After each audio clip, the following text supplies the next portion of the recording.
Good evening. Thank you all for being here. We're just waiting for one more council member so that we can have quorum and we will get started. I'm being told that one is on the way, so we will get started shortly.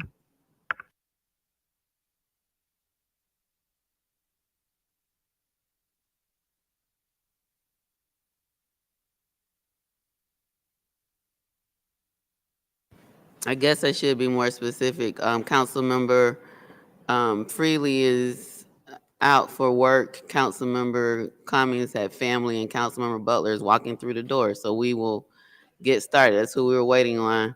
Madam City Clerk, go ahead with roll call. Councilmember Shropshire. Councilmember Freely is absent. Councilmember Ziegler.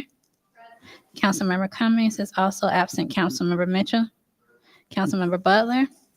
And Councilmember Martin Rogers. Mayor Holiday Ingram, we have a quorum. Thank you. Before we start our presentations this evening, let's go through the agenda, see what items can go to consent or are ready to be discussed tonight. We will go to the previous agenda items. 4, 5, and 6 are for tonight. Councilmember Shropshire, 7.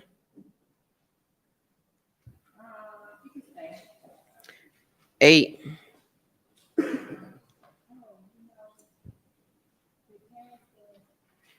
The bill.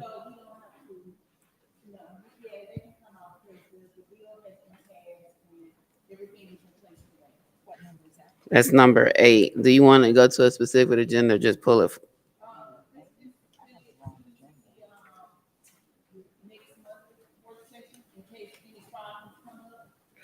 June work session. Okay. Do we know if the governor is signed yet? Because he has signed it. Oh, okay. Street.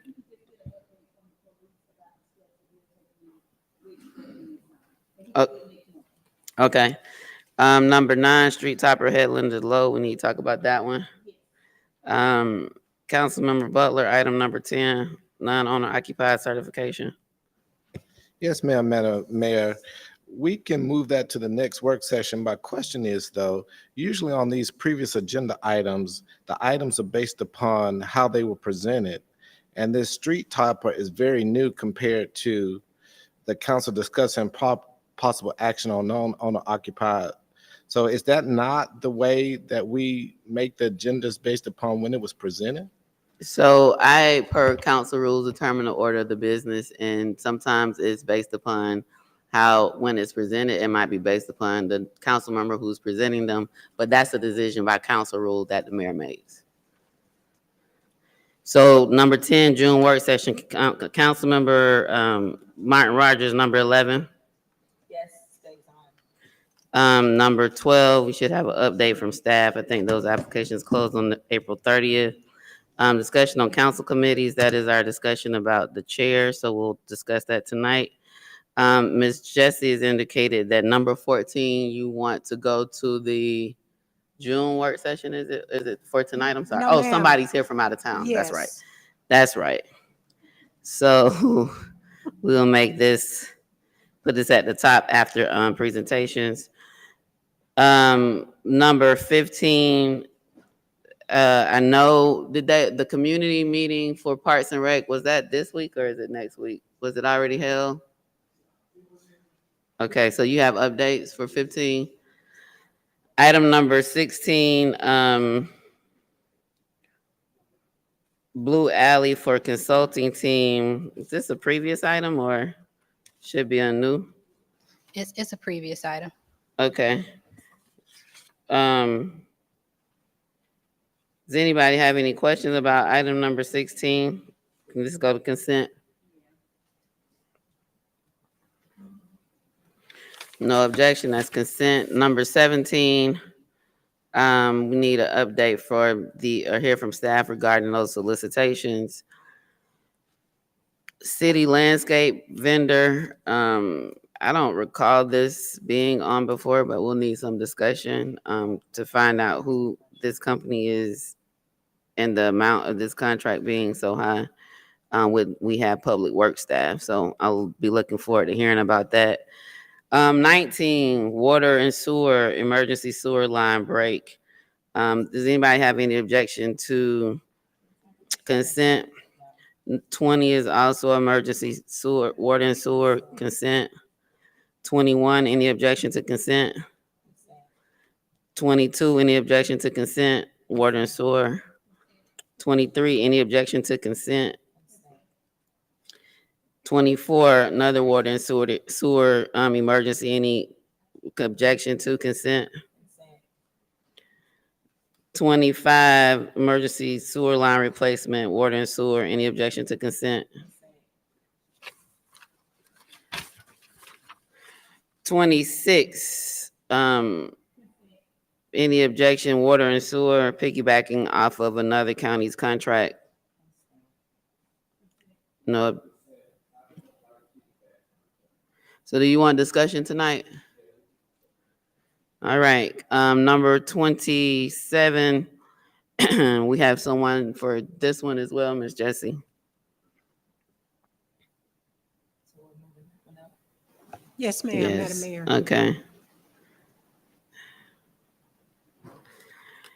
28, purchase of F-150s to transport city staff for court-ordered community service. It is from the FY24 Capital Improvement Fund, Public Works. Any questions? Any objections to consent? 28 is consent. 29, emergency roof replacement for the law enforcement center. Any objection to consent? 30, emergency procurement road rehabilitation on Springdale. Capital funds used were budgeted for annual pavement management. Any objection to consent? Number 31, I have questions. Number 32. Is there anyone here on 31? Madam Mayor, we was going to ask for that item be pulled. Okay. Do you have an agenda you want it to go on? Yes, if we can put it on the work session for next month. Okay, 31 is June work session. Item number 32, special use permit for child daycare center. Public hearing is required. Believe planning and zoning is recommending approval. Is this? So, has this already been advertised for public hearing? So it's gonna have to be on the agenda anyway. If there are any requests, we can attain them then unless someone has questions tonight. All right, police department, public action, possible action on rule of 75, public safety, we'll need a presentation on that. KB Advisory Group for Economic Development's 10-year strategic plan. Okay, discussion. Possible contract with Granicus for full service meeting management and cooperative agreement. Yeah, so we need to discuss. Granicus was the one that was supposed to have been doing our short-term rental. And not sure how that came out. Number 36, Councilmember Martin Rogers, housing for police officers. Yeah, is Chief coming before us tonight? Yes, there's an update on policing. Can I tie it into that? Okay. Thank you. All righty, Madam City Clerk, I have item 8 and 10 work session. Item 16, Tonight. 19, 20, 21, 22, 23, 24, 25, and 28, 29, and 30 for consent. Item number 32 for agenda. Item number 31, June work session. And on 14, 27, and 26, we will take those after the presentation number 14, 26, and 27.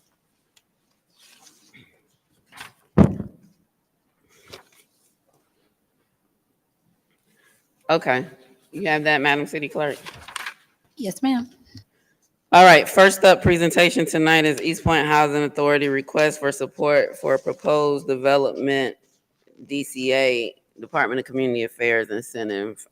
We can have our East Point Housing Authority Executive Director, Mr. Span, and his team can come forward at this time. Greetings, Dr. Lovett. Are you coming forward? I'll be reaching out.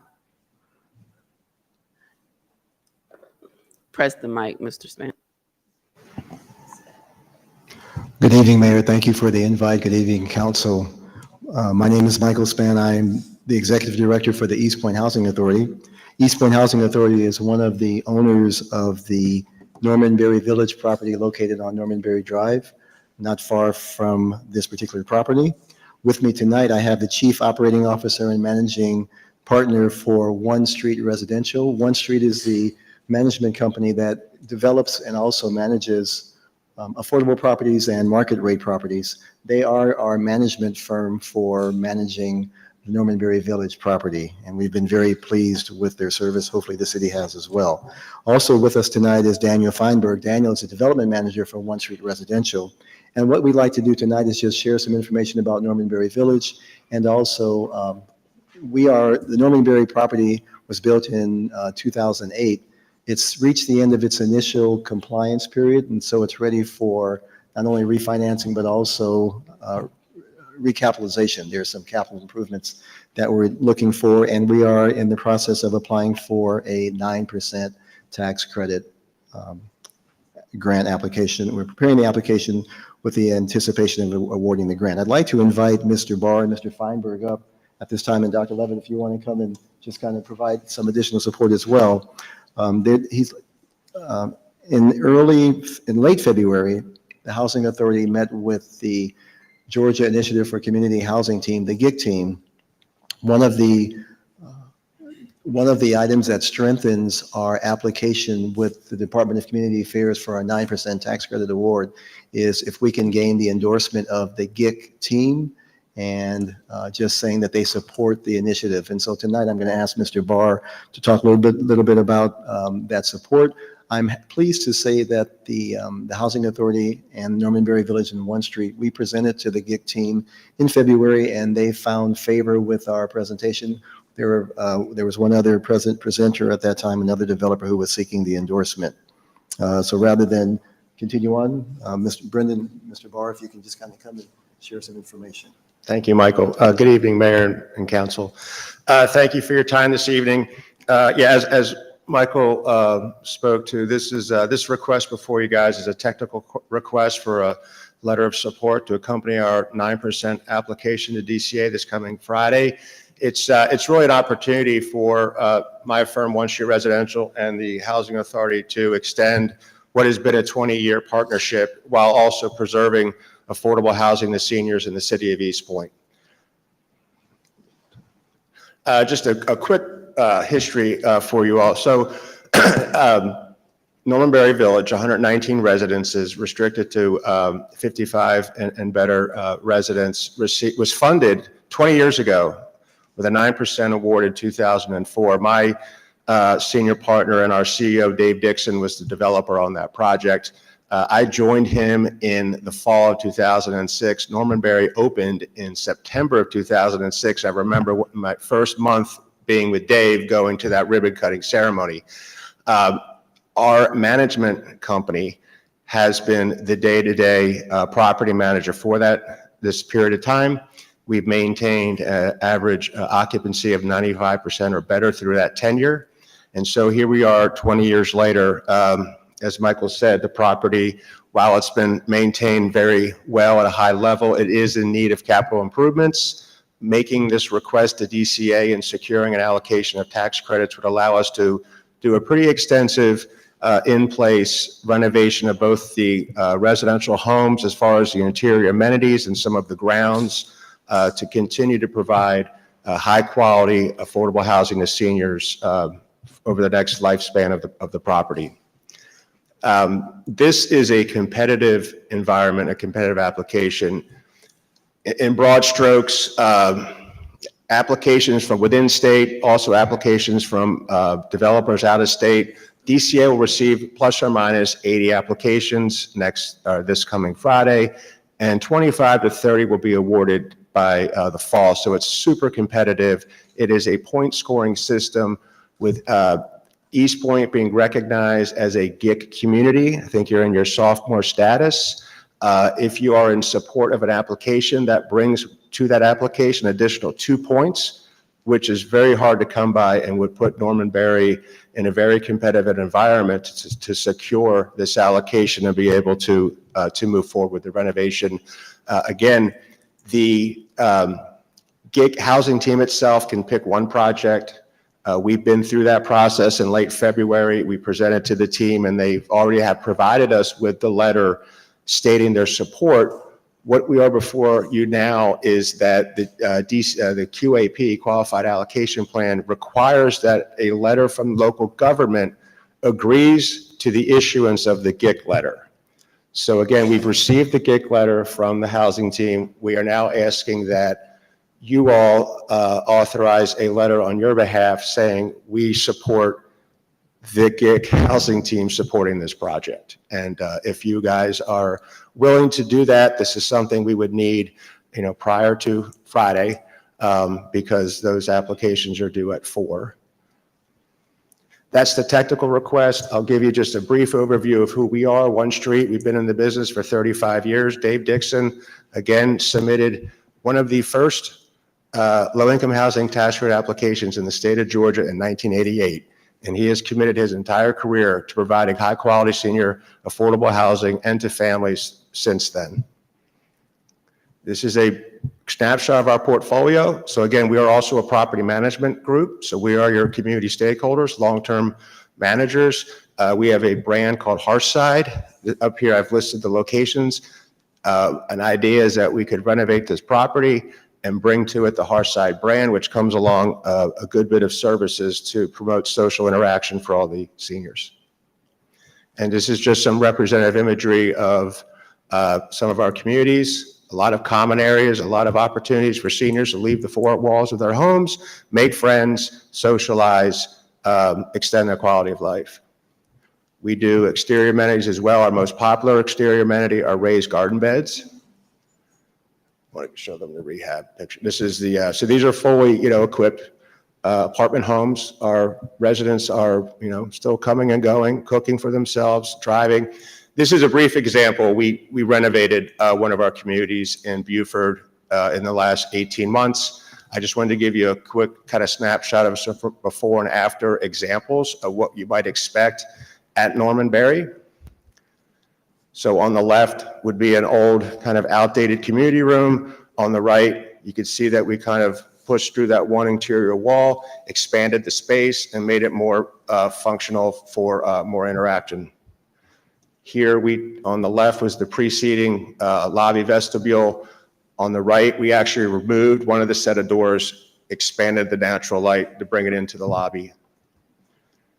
On the left, again, is the old. On the right is the new. You can see we kind of expanded those walls to make it more inviting for folks that are coming in to visit the residents. And then this is an example of the interior cosmetic and functional upgrades, upgraded countertops, upgraded appliances and cabinets, new plumbing fixtures, new lighting fixtures, new flooring. So these are just some ideas of what you could expect if we're able to, A, secure your approval, B, secure the allocation of financing in the fall. Construction would start that following summer and probably take 18 months. We intend to do this with the residents in place. We're not looking to temporary or permanently displace them. What we did with the examples you guys just saw is that there was some created vacancy, and we would renovate a home, and then we would move that resident from their current resident into that new home, and we would assist them with the moving. So our goal is to keep as many residents as we can, preserve this affordability, and just kind of upgrade, enhance, and modernize this property that's 20 years old. So thank you.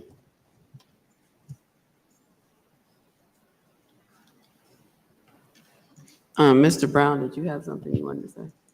Your light's on, this city manager. Oh.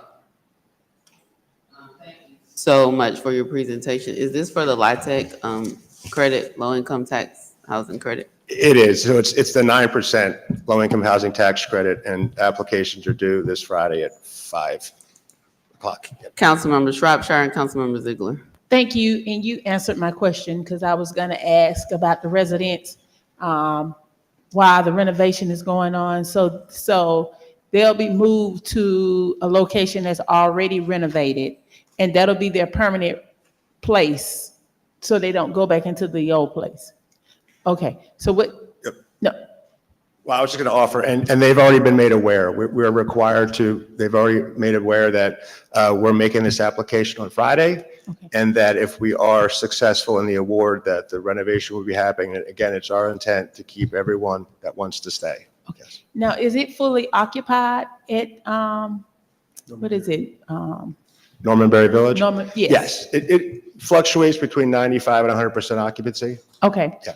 And so the ask tonight, so I guess we will have to vote tonight to sign the As for a letter of support, I recall this from the previous project that we supported back in 2021, and we actually did a resolution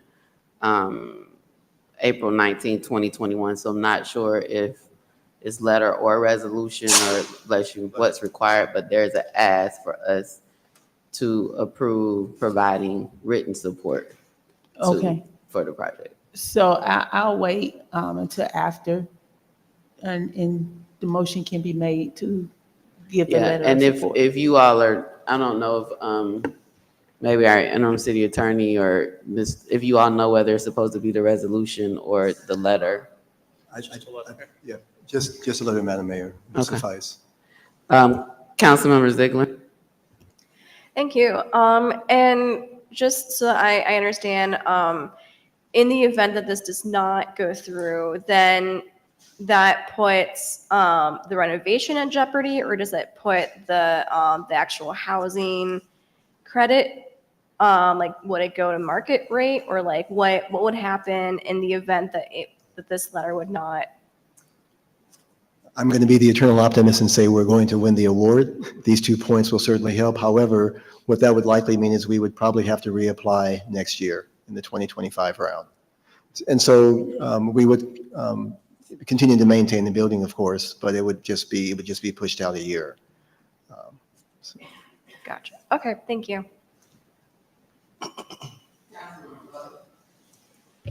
Hey, it's good to see you. How you doing? So my colleague shares some of my concerns too. If you don't win the bid, then you don't do the renovations? Yes. So the award of tax credits creates the equity that would fund the improvements. So as Michael stated, we've got if we're unsuccessful this year, we would reapply next year. Do you have initial HUD funding for the property? We do not. Okay. So the application would provide the equity, and then we would just put a conventional mortgage on the remainder of the capital. What is the current rent of the average rent of that unit there? It varies. We've got different set-asides for different income tiers of residences. We've got 30% AMI, 50% AMI, 60% AMI, and then market rate or unrestricted. So, do you know the rents? Well, yeah. But I would, they fluctuate between $400, $450 to over $1,000, depending upon, there's 1 bedrooms and 2 bedrooms. But the takeaway is that we're serving a broad swath of household incomes for seniors. My concern is I went to visit a senior citizen facility today where seniors have independent living. And I was shown where the carpet had not been replaced since the building was in 2007. And per HUD, every 15 years, carpet is supposed to be replaced. And that the upkeep was not there. And so my concern for those residents is that, you know, people pay, whether it's $450 or $1,000, that they want to live in a nice, clean, safe environment. And so I'm asking that, are you able to provide that without this funding? Of course, I think we agree that you should get the letter. That's not a question. But if you don't get it, why are these residents have to wait to receive these renovations that they need? Is there something else that can be done in order that they can have this high quality of life? It's interesting that we have this today. I was just visiting with people where pipes burst and then they have carpet that hasn't been cleaned and just things, and even in other facilities here not managed by the housing authority, but where people are complaining about management. I've never heard any complaints about this particular property, but what assurance do we have as a council to hold you accountable to that these people are going to get the updates and the requirements that they need and not just be waiting for this subsidized money to make it happen? Just point of clarification, the units that you're talking about that you visited, are these at Norman Berry Village? The ones you went to today with the carpet? No, they're not. No, they're not. So, I mean, on the property management side, I mean, unfortunately, there's bad actors out there. The only assurance I can give you today is we're standing on our 35-year reputation as a property management company. And I'll ask, I mean, technically you are our client, so I'd love to hear your thoughts on this as well. But, you know, to your point, we budget on an annual basis for different types of capital improvements, wear and tear. So we are replacing carpeting, we are replacing appliances as needed, and that is built into the budget. This opportunity is kind of across the entire property, substantial capital improvement. But it's going back to the day-to-day operations. I mean, we've built our reputation and our company on our property management experience and delivery. Councilman Butler, if I could just add, there are reserves that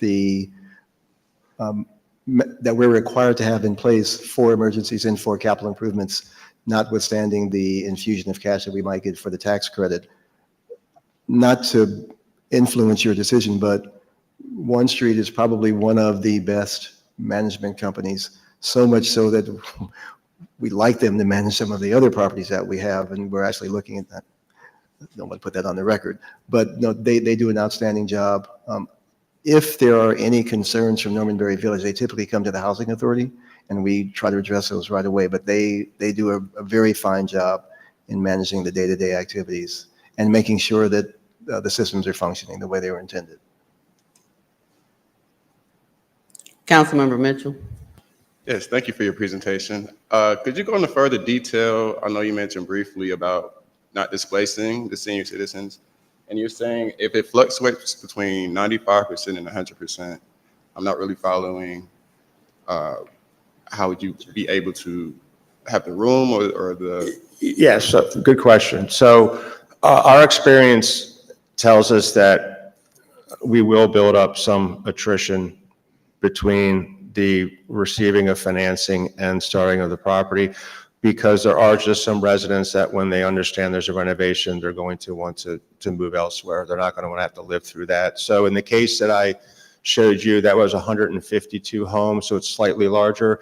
And we started with 12 to 15, so that's less than 10%. And then it just kind of comes that shuffling around. But all we need is maybe 10 to 12 to get started, and I think that'll just naturally occur.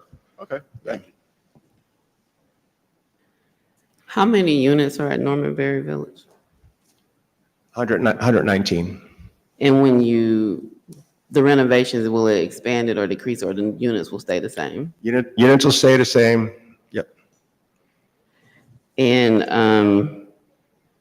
the concerns raised about carpeting and other upkeep are not at Norman Berry Village now, but Mr. Span, you indicated that you received concerns from residents regarding any maintenance or upkeeps. When there is a concern, they are not slow to raise those concerns. That's been my experience with Norman Berry Village. I guess they've come to expect a certain standard. Now, it's not perfect, don't give me that, because I know that, every agency, but for the most part, I'm not aware of any tripping hazards or, painting issues, systems not working. There's a reserve that they maintain, as I mentioned, and that's what they use to do the immediate. And so to the council member's question, what happens if we don't get the award? Worst case, they'll tap into the reserve and use that to maintain the property. To your knowledge, there are not any outstanding like carpet replacement concerns or other maintenance or repairs issues currently at Normanberry Village? None that I'm aware of, Mayor. Okay. So the ask is for a letter of support for the East Point Housing Authority's application to DCA for the low-income housing tax credit incentive.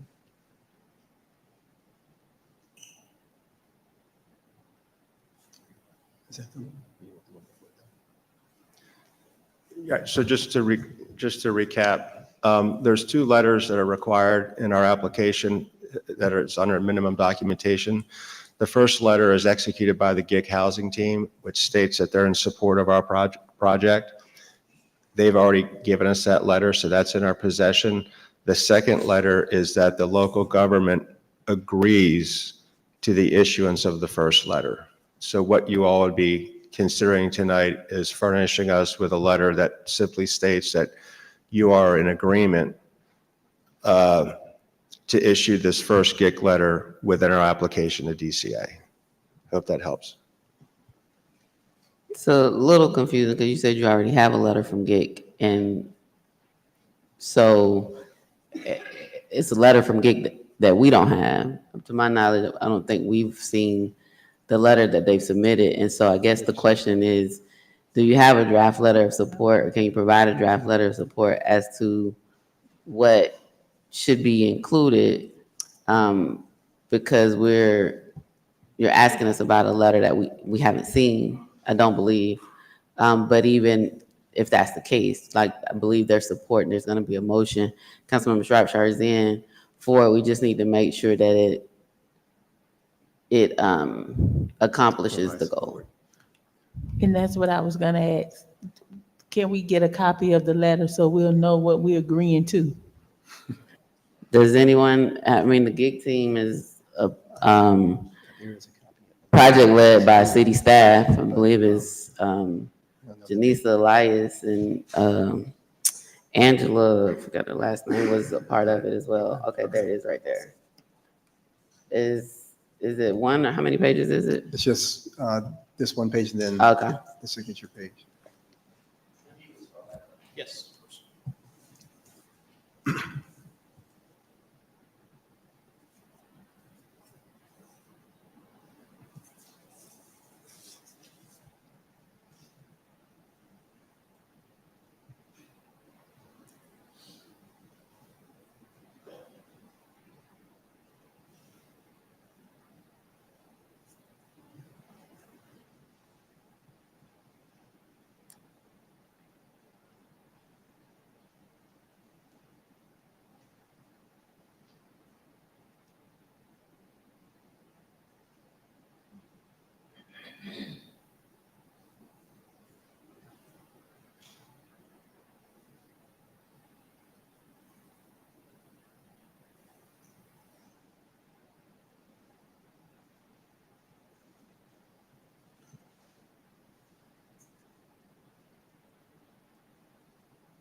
Scroll up to the next page.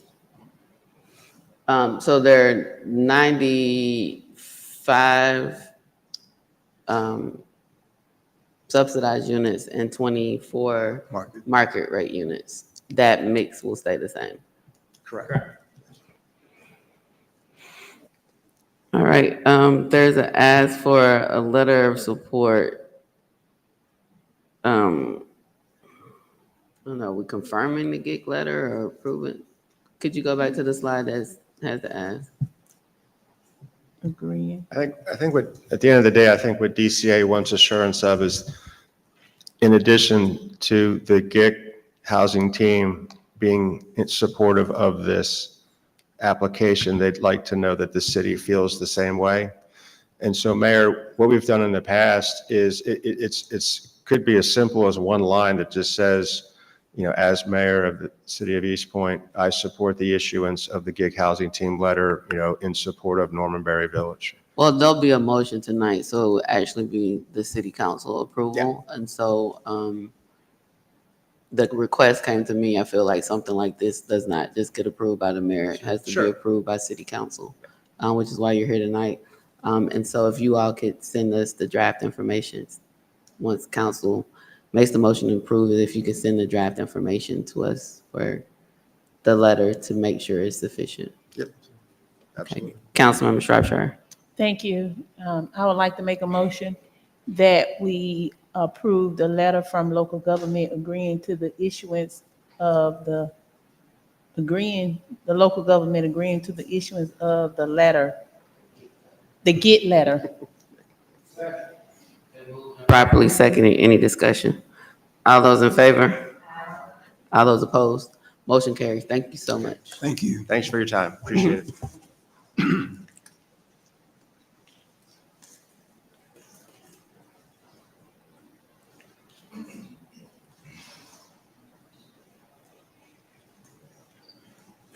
All right, next up is the East Point Convention and Visitors Bureau. They were here last in December, but we now have 4 new council members since that last presentation. And so I've asked them to come back. We're trying to get them to come back since March to be able to provide an update to the current council regarding the East Point Convention and Visitors Bureau. I know there's a lot of questions, a lot of information out there that might not be as accurate as it should be. And so I've asked them to come tonight to provide a presentation to council as a whole on the record, so that any questions, concerns can either be addressed tonight or be answered if they don't have those answers tonight at a later date. I think it's important that there is information on the record about this, given so much information and communication and conversation and dialogue that's happening with lack of information. And so Neil Shaw is the chair of the board of directors. He's also a hotel owner he and his family have owned hotels in the city for over 50 years, if I'm not mistaken. Over 5 decades, right, Neil? No, ma'am. since 1996. Oh, okay, my bad. I don't know where I got 50 years. Oh, since 1996. Almost 30. There we go. Almost 3 decades. And then we also have with us this evening, she's sitting in the audience, but definitely want to recognize her, former Mayor Patsy Jo Hilliard, who's also a board member of the East Point Convention and Visitors Bureau, and during her tenure as mayor, really focused on an international approach and focus for our city. And so thank you so much, Mayor, for being here this evening. And then Mayor and Council, I'd like to say that I'm really very happy to be here, and I'm so happy to be on this board. During my time, we didn't have the DMOs, but we did have Welcome to the City of East Point, International City, Community of the Future, remember? And that's still on our checks, I think. So that's what we did, but we're going to do a lot better. So thank you so much for having us. thank you so much for being here, Mayor. And then we have our CEO of the East Point Convention and Visitors Bureau, Chantel Francois. And so I see Chairman Shaw standing off to the left. I'm assuming that Ms. Francois is probably going to start this presentation because he seems to be backing up further and further. So, but the floor is yours. I'm turning over to you all now. Thank you, and I'll just bring greetings before I introduce and have the chairman say a few words. Again, I'm Chantal Ross Francois, President of the East Point Convention and Visitors Bureau, and it's our pleasure to be here. As the mayor mentioned, we did a full and comprehensive presentation in December, but because we have new council members, city manager, and attorney, we're happy to come again and bring everybody up to speed and give a little background and history and update on the activities of the Convention Bureau. My chairman, Neil Shaw, is in attendance today and would like to also bring greetings and address the council and mayor. Okay. Good evening, council. Yes, my name is Neil Shaw. I am the chair of the East Point Convention and Visitors Bureau. Just to bring relevance for the new council members who we have not had a chance to meet just yet. Yes, I started, our first land acquisition as myself and my family as well. So was in 1996. We built a hotel in 97, opened it in 98. I built my second hotel in 2007 and opened it in 2009. Our third hotel we opened up in May of 2021. So we've been here for, yes, over 25 years, specifically in East Point. I don't have any other hotels in the Atlanta airport market in another city, but I do have other hotels within the Southeast. These are all franchised by Hilton, other Marriott franchises that I've owned, as well as Intercontinental Hotels Group. So they're we'll say the upper tier franchises that are out there. To this date, there hasn't been another individual or coming in with personal money that has put more hotel assets into the city than me and also my family before me. So I have a very, very vested interest. As you guys know, this Convention and Visitors Bureau is funded in part by, by the accommodations tax. So what I want you guys to keep in mind is this is 8% tax off the top, and I don't mean this rudely, but it's literally, it's my money that's funding this. It's 8% off the top. It's a large amount of gross. I have spent, just in the past 3 years alone, I have spent $2 million of my own personal money in this accommodations tax. So I also sit on the CID for the Aerotropolis area. And so there was 2 places where my taxation money was going for either infrastructure dollars, and I wanted to be able to make sure that I was somewhere on the board there with regards to the CID. And then when I was asked for this honor to be able to create a CVB here, I've had a lot of experience with CVBs. I've also had a lot of experience with DMOs in this city, in other cities. I've been in and around 32 markets around the United States.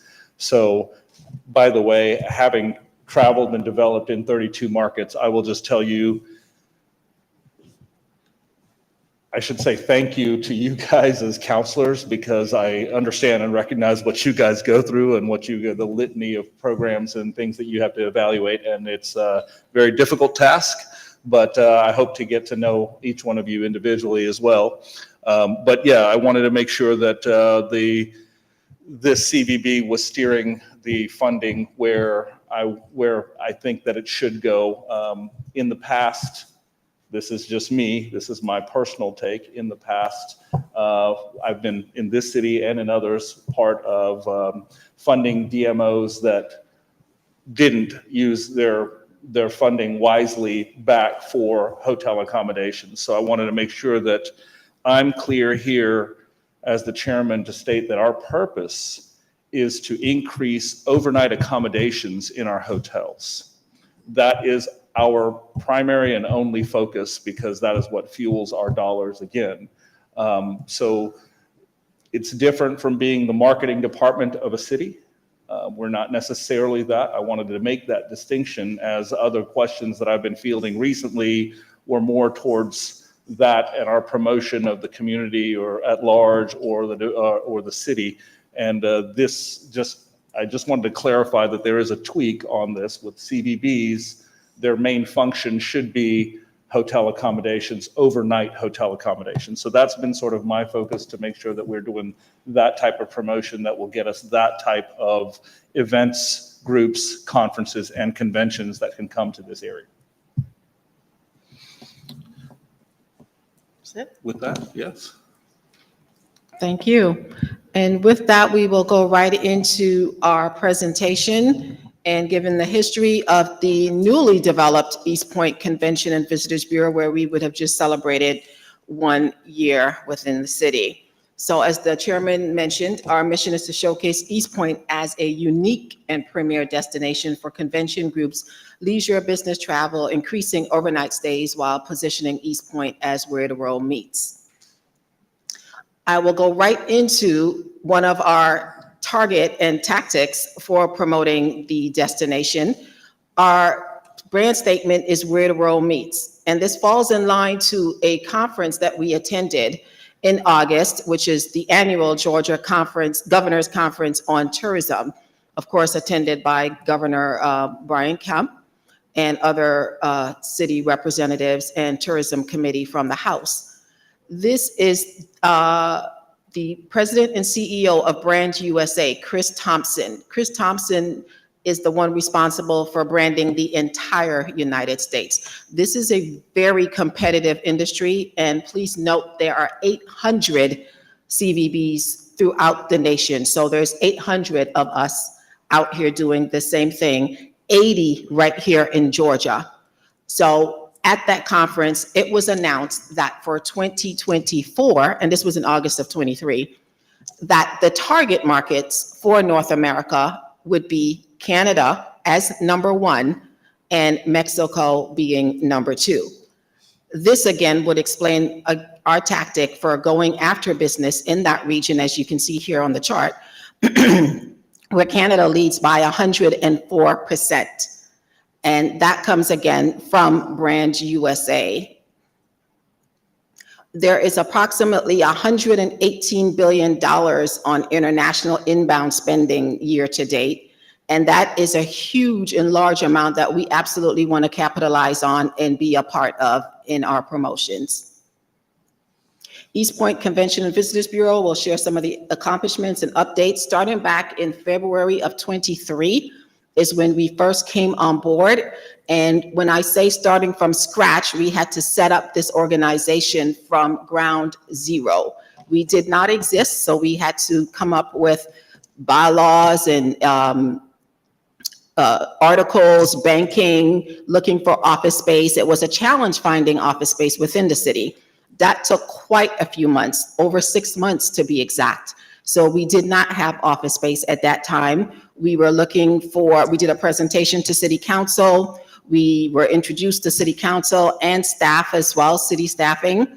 But at that same time, we were already hitting the ground running and had international marketing, being on television, doing promotional items and having a video already completed and attending trade shows. And this is without having an office or staff within the very first 10 days of existence. So we were very proud of that happening. In March, we started to secure contracts for attorneys and HR, accountant, again, still looking for office space, looking at real estate, because we thought maybe we could just get a building and be able to, you know, have that as our own for a convention and also visitor center. That didn't work out. We continued pressing on trade shows. We did a city-wide tour of with economic development, hotel site visits, bringing guests and people into the city to tour, looking for hotels and spaces for meetings. In April, we started again sourcing space, looking at real estate. It just continued, and our recruiting continued. We sourced and demo for a CRM, which is a customer relations management system that's used to communicate between CVBs and our hoteliers and the industry. We launched our social media accounts and did hotel site visits, and it's a huge advertising campaign. In May, we established our SOPs and we supported the Wednesday Wine Down event within the community. We did the on-site VIP tent sponsors with banners, and we had a media fam, and that's a familiarization tour. We had people like National Geographic, LA Times, and some other media folks that were here, Fox 5. We again attended trade shows. National Travel and Tourism Week also happened in May. We had full activities happening within that week of celebrations where we shared with the hoteliers, hospitality, and community the importance of tourism within the city of East Point. We continued advertising. We had radio as well as TV for National Travel and Tourism Week. Moving on to September, We designed and produced branded promotional items. Again, we had international marketing, trade shows, conferences, local networking events, area marketing with the, the road race, the sickle cell road race. And we accepted bids for taking on a branding agency. We did that in August, and again, continued doing trade shows. And this is with limited staffing and no office. So all of this being accomplished without having a place to call home. We went on in July, and that's when we signed office space at Jefferson Station. It was not readily available space. It was something that had to be built out. So I became a project manager. I didn't think I was going to be doing that, but we had to build out the space. And we're happy to announce that that is now complete and we are situated in that space. We continued again supporting Wednesday Wine Down, and we had change in staff and continued with trade shows. We won an Apex Award for tourism, and we drafted the RFP for the branding agency. We also revised our bylaws, did hotel site visits, had radio and full advertising again. In June, we continued doing the same and found the office space again where we signed the lease in July. I'm sorry, going backwards. August, I'm going this way. All right, so let's go straight to October then. We continued recruiting and training, sourcing the office equipment and furnishings, got our office supplies going, and continued promoting the destination nationally, internationally, and locally. In November, we implemented the sales CRM and onboarded our new sales team, which is here with me today. I have Candace Tucker, who's our senior sales manager, and Candace relocated all the way from Aurora, Colorado, from the Aurora CVB to come join us here in East Point and add to our staffing. So we're happy to have Candace. And we also have Kisla Blay-Miza, who's our director of sales. And Kisla comes to us with over 25 years experience in the industry.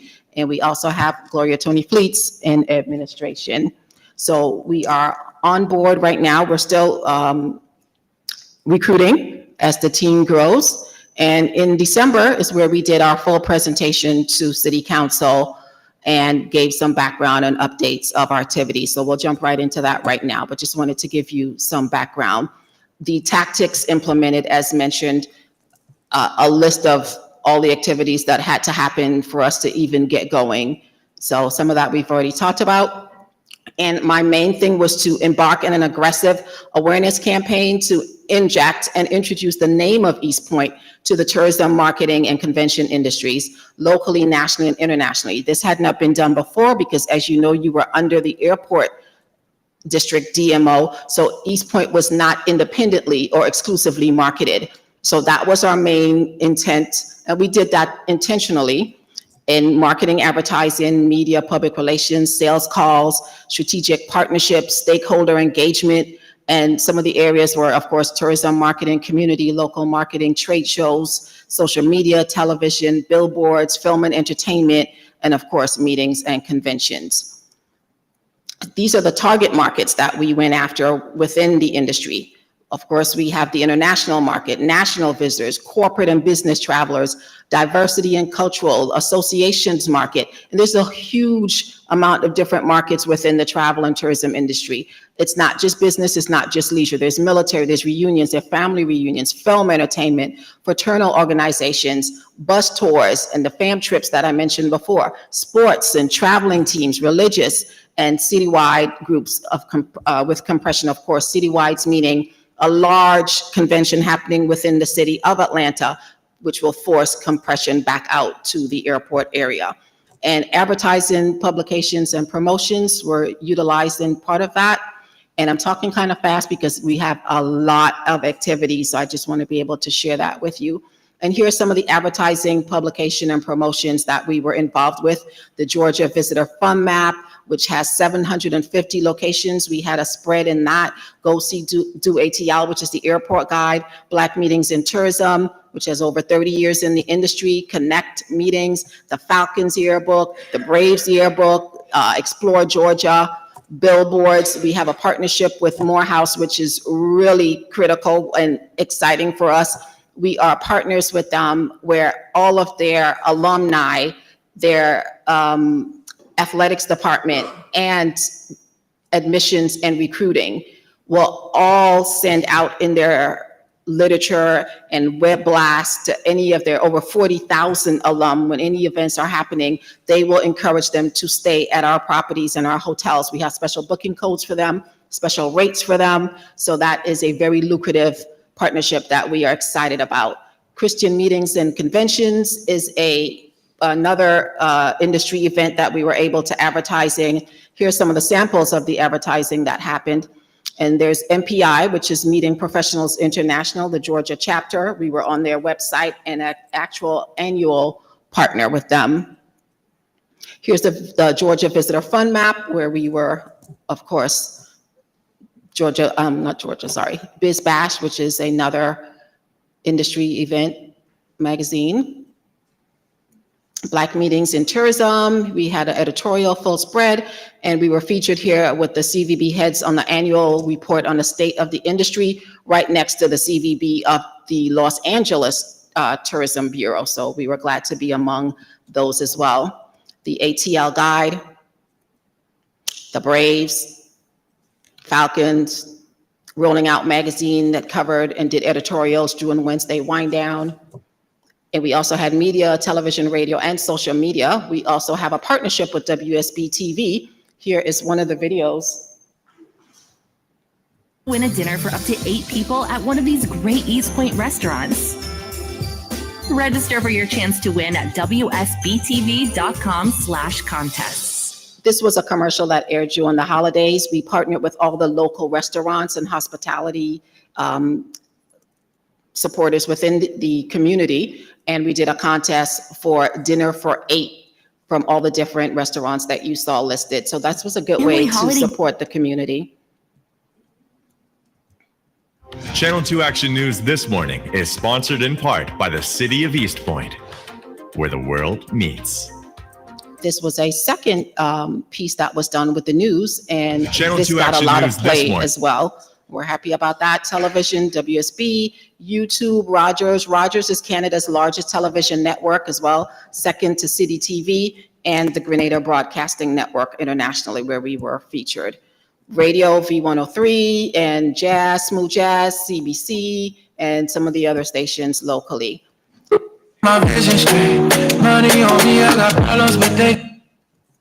Community and local marketing. Some of the local marketing programs that we assisted were Bronze Lens Film Festival, which did their media launch right here at the Legacy Center in East Point. So we were able to have the mayor come and bring greetings, and all of the media surrounding that film festival was right here in East Point and wrote about it as well. We also supported the Peachtree Standing Native American Festival, which is the Powwow Festival that was in August. That happened right here outside of City Hall. That was a huge success, and supporting that particular event yielded in almost 100 rooms being, I lost my train of thought.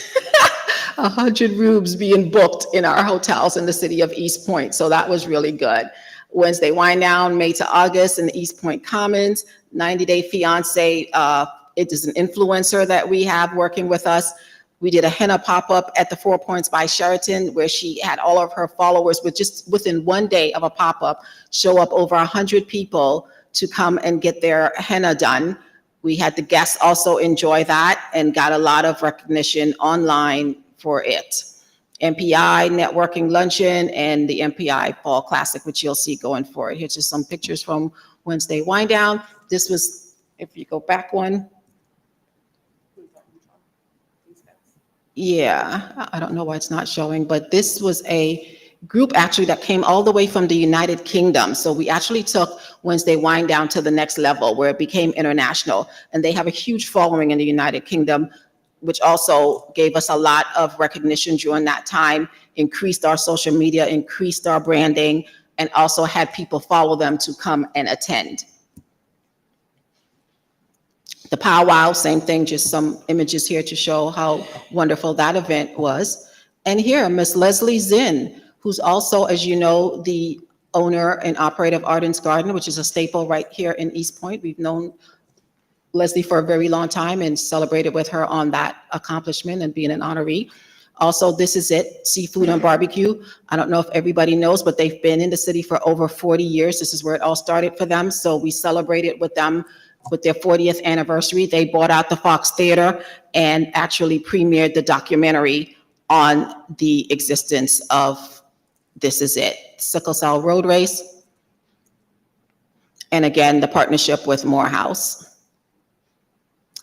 With all of this that we're doing, we cannot continue to promote as Where the World Meets if we don't look like Where the World Meets. And at our very first introduction to City Council, I had reached out and asked for your support, because we can brand all day, we can get the people to come and sign on, but if when they come, they don't have the product, we will continue to lose business. So with that being said, we decided to adopt the Hospitality Square, which is located right at Virginia Avenue and Bobby Brown. Bobby Brown is where most of our hotels are located, so we consider that to be our Hospitality Square, and that is what we call it.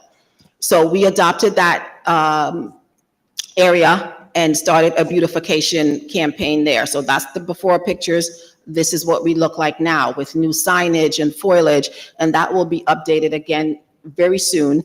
As just this Friday, we will be filming here with 11 Alive, which will be doing a promotion with us for, what's it called? Atlanta and Company is where we will be featured for the city of East Point, and this will be just one of the points that they will be visiting. We'll be taking them through points throughout the city and talking about what tourism means for the city of East Point. Some of the Metro Atlanta collaboratives that we have been involved with is the Georgia Renaissance Festival. This has also garnered us a lot of media attention and business back to our properties. There was an East Point Day at the Renaissance Festival, which will be happening again this year. And we will have tickets for city council and also staff and giveaways. This was the Bronze Lens Film Festival media launch, again, where the mayor brought greetings and we had the media in attendance. We did a Mother's Day campaign where we had a local chef give us about 6 meals to promote on the radio for mothers in East Point. This is one of the conferences that we attended, CMCA, which is a Christian Meetings Conference, where we were recognized. We've been very intentional about the sponsors and the trade shows that we attend. If we do attend a trade show, it's because we're getting recognition and we're being highlighted at that particular event. This is just some collaborative marketing that happened by chance, where this gentleman that works for the Hard Rock Cafe in London happened to be using our little wine canisters here. So they sent us this photo and we thought, well, wow, we're all the way in London, so we'll take that. And again, this is the group that was from London that was here, that performed at Wednesday Wine Down.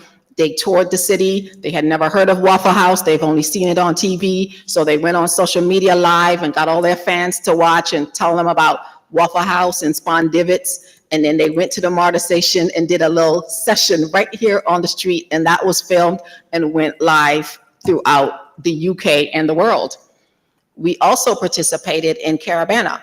Caravana is the largest cultural festival in North America with over 2 million in attendance. This is an event that the Prime Minister Justin Trudeau attends and supports himself.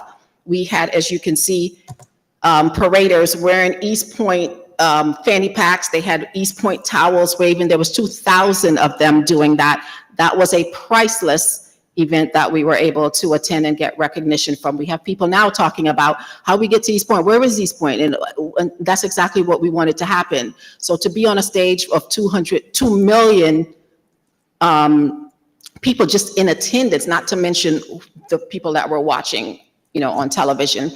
Also, the Vanguard International is a very well-known fashion show in Toronto as well, who now have signed on to bring this event to East Point this August. So with us being a supporter last year, they have now decided to bring the event to East Point, and that's exactly what we were looking to do. They've already signed on and sent RFPs to our hotels. So they will be bringing visitors to the hotel as well. And speaking about international, there was a producer doing a film that was being shot in the UK, Ghana, and Grenada and Atlanta. The producer's from Atlanta, so the film was being started here in Atlanta. I was introduced to that particular producer and asked, well, how you doing Atlanta? What about East Point? He never thought about East Point. So they wrote East Point into the script, and the film went on to produce and did their shots in the UK, Ghana. We got recognition there because the producer and all of the celebrities were going to these different locations. And as a result of them taking the filming part of it to Grenada, the Prime Minister heard about East Point and got a wind, and from presentations that I did, wanted to know more about our airport city, what we had to offer, and what synergies we shared, and how we may become a sister city. As a result, he had his ambassador to the diaspora return and meet with our mayor, police chief, and of course, our Patsy Jo Hilliard. He toured the city and has keen interest on doing business with the city of East Point, and we do share a lot of synergies. Our social media engagement is very active, and we're happy about that. Here's a list of all of this. And keep in mind, again, all this that we're speaking of was from February to December of last year. So this doesn't even count for what we're doing now. Here are the influencers that we utilized so far. And here's an article on the impact of travel influencers on domestic tourism in the USA. We have Shida with 900,000 followers. She might be a little bit over by now. She is actually from the show on TLC, 90 Day Fiancé. And folks are very, very in love with this particular young lady. She came to East Point during Wednesday Wind Down, did her lives there. And as a result, did since then maybe 3-4 different YouTube videos on East Point that has garnered over 18,000 views. Auntie Jillian was the other one that is actually a Canadian influencer with 16 million views. She works with the Prime Minister of Canada as well, and she has her own television show in Canada. She actually served as the co-host for the Wednesday Wind Down last year. This is her with the Prime Minister of Canada and his mom. And again, just an article on the impact of influencers. And here are some pictures of the pop-up that we did with that influencer at the Four Points Hotel. And here it is where you can see there's 18,000 views that happened on that video that she produced for East Point called Shida's Solo Adventure Exploring East Point, Georgia. So that type of recognition is absolutely priceless. We could not have done this without relationships that we've had with these people. We would not be able to pay for that. And here's social media numbers across all platforms as of December 2023, with 437 followers, 209 posts, 1,000 profile visits, and a reach of over 454,000, which is absolutely great. Again, for an agency that did not have an office and did not have staff for 7 of those months. Sponsorships. Here's a list of sponsorships that we were involved with over the time period of February again to December. A lot of them are industry related and where we felt we can get best value recognition and of course return on business on bringing overnight stays to our destination. This is MPI. MPI is Meeting Professionals International with 400 plus members just in the Atlanta, Georgia chapter. It's the 7th largest chapter in the global organization. And as you can see at the bottom, there are over 13,000 members in 75 countries worldwide. And this was the first time that they have been to East Point. And we're happy to say we are among some of the other sponsors here. So we were right at the top. And again, with being such a competitive industry with 80 CVBs in Georgia, you can see some of the other ones around the nation, 800 of them that we compete against. So we really don't have time to sit back and wonder, but only hit the ground running and, you know, try to stay at top of mind and compete with the best. This was the National Coalition of Black Meeting Professionals that actually happened here in December. Once again, we were able to be recognized, and our mayor brought greetings, and not just greetings, but sat on a panel on the politics of tourism. Also in attendance on that panel was the National League of Cities CEO and Executive Director, Mr. Clarence E. Anthony, and also mayors of other cities as well. But we were happy to have our good mayor representing the city of East Point. Our memberships are also intentional. And again, as an annual member with MPI, this was, again, I mentioned the first time that they ever came to East Point, and they're right here in Georgia. So we were happy to be the ones that were able to convince them to do that. We had the chief of police on that panel for security in meetings and tourism. That happened at the Sonesta Hotel. Some of the trade shows that we attended: Connect Marketplace, National Travel and Tourism Week, the DoubleTree again with client reception in May, the Georgia Renaissance Festival, and just a list of events that we were involved with. And keep in mind, again, this is just between February and December with limited staff and no office. This is Connect Marketplace, and this is kind of what the trade floor looks like when we go to these trade shows. We'd have 6 minutes to give a spill on the city of East Point, and you have at least 25 to 30 meetings per day. So when you see us online and you see pictures of us waving and looking happy and showing the bag, we're not just out here partying. We're literally running, and this is just one section of it. There would be like 10 of these sections, and you're running from meeting to meeting. You have 2 minutes, or is it 1 minute? 1 minute to go between meetings, and you have 25 meetings booked, and your 6 minutes to sit and sell your destination. And this is where the competition becomes fierce. We have the association market here, corporate, sports, they're all here. And the 800 CVBs that I talked about, they're also at this convention. So we have to make sure that we are distinguished and able to sell our city proud. We also attended the Fundamentals of Tourism at the Carl Vinson Institute of Government. Of course, it's important for continuing education and always being up to date on the fundamentals of tourism. We attended the Congressional Black Caucus, where we're one of two that were able to present again to the competition of CBBs, and we were able to show our 60-second video and speak on the importance of tourism and why we should have folks coming to the city of East Point. This is a picture of the CEO and the chairman of that organization.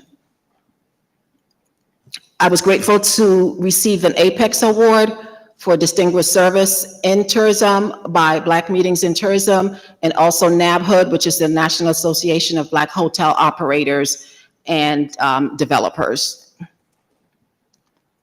We went on to celebrate National Travel and Tourism Week, which happens every year in May. This is a national celebration. Again, you see the itinerary and schedule activities. We had a full week of activities starting right here at City Hall with a proclamation from the mayor and food trucks on site just to acknowledge and recognize all of our hoteliers came out, and we just thank them for their contributions to tourism, hospitality, and the continued work that they do. This is just some images of what happened last year.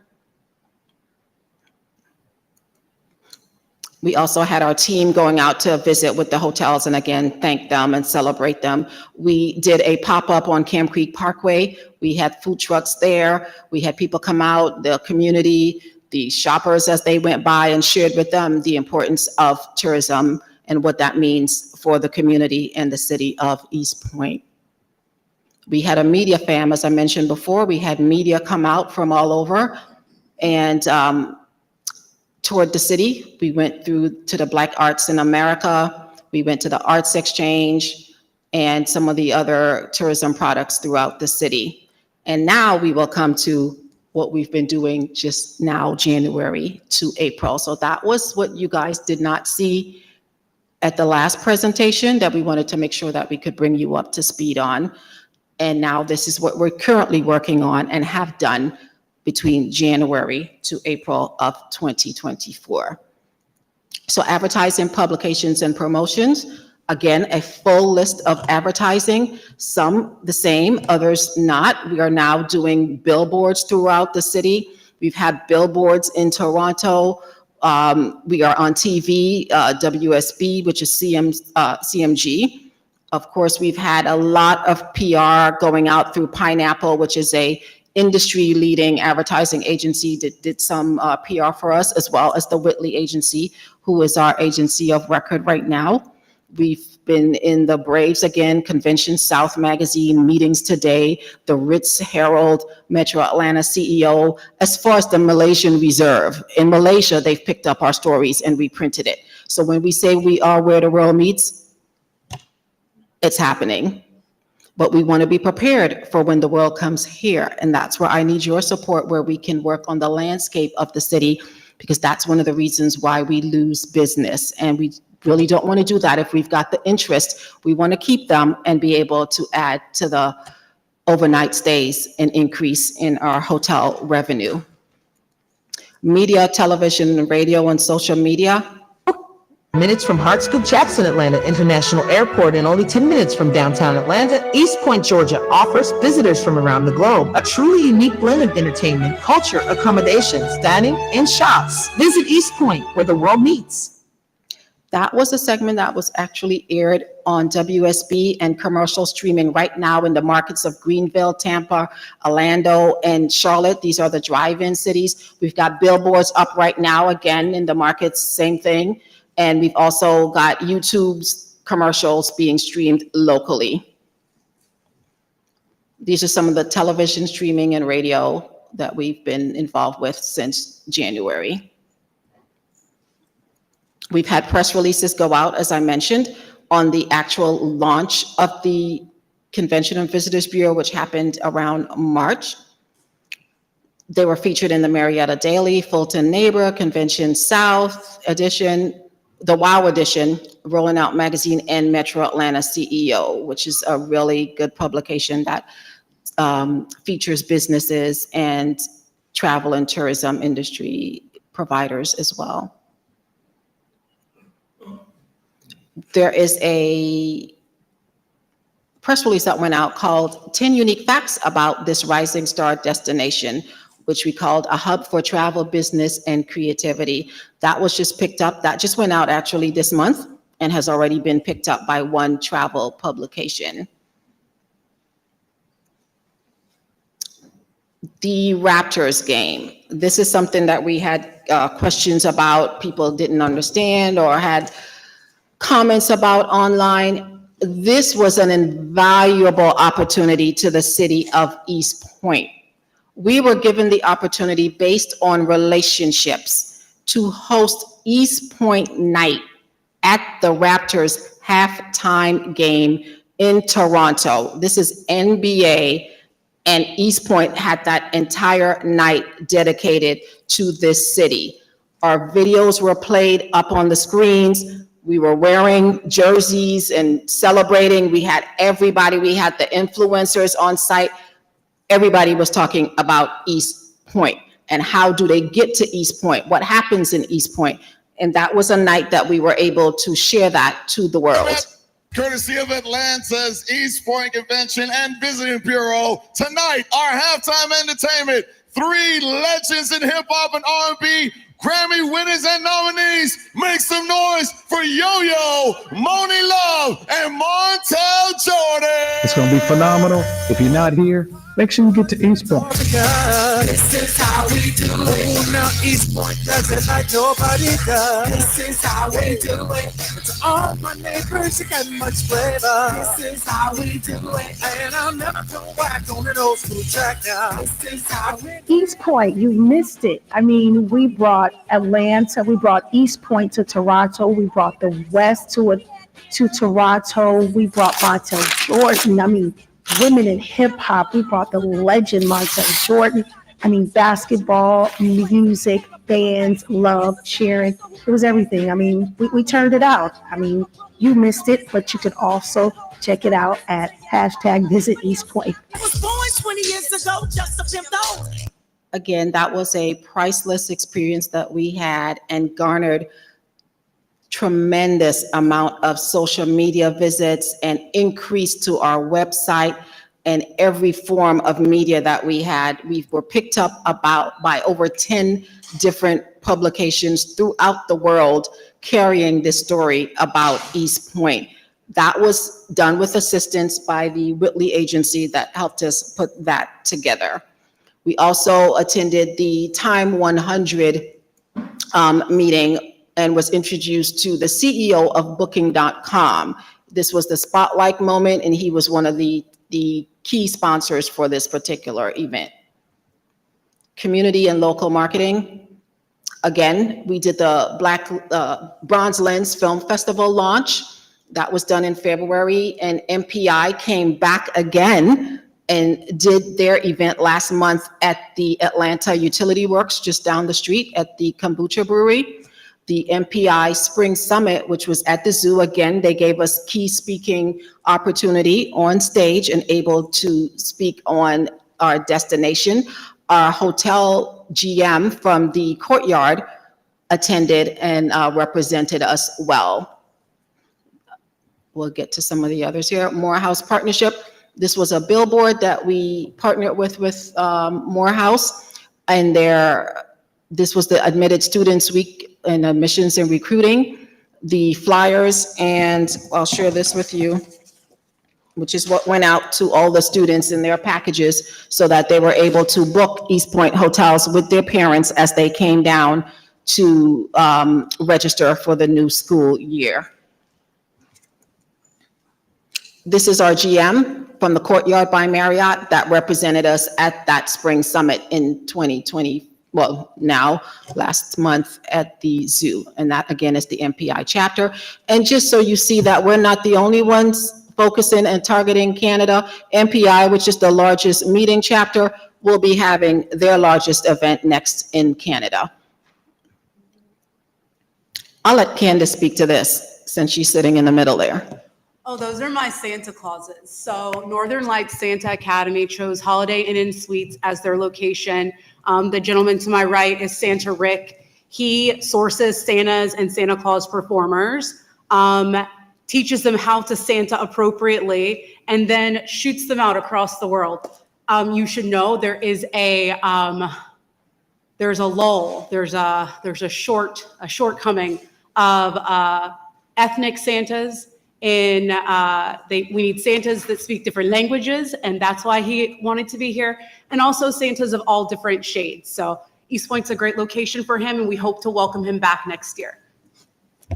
This was a very interesting conference, but we were happy to have them. Didn't know there was a Santa Academy. Also, Bal Ethnic, who has been around in the community for ages, and again, they're in Toronto, just came back last week.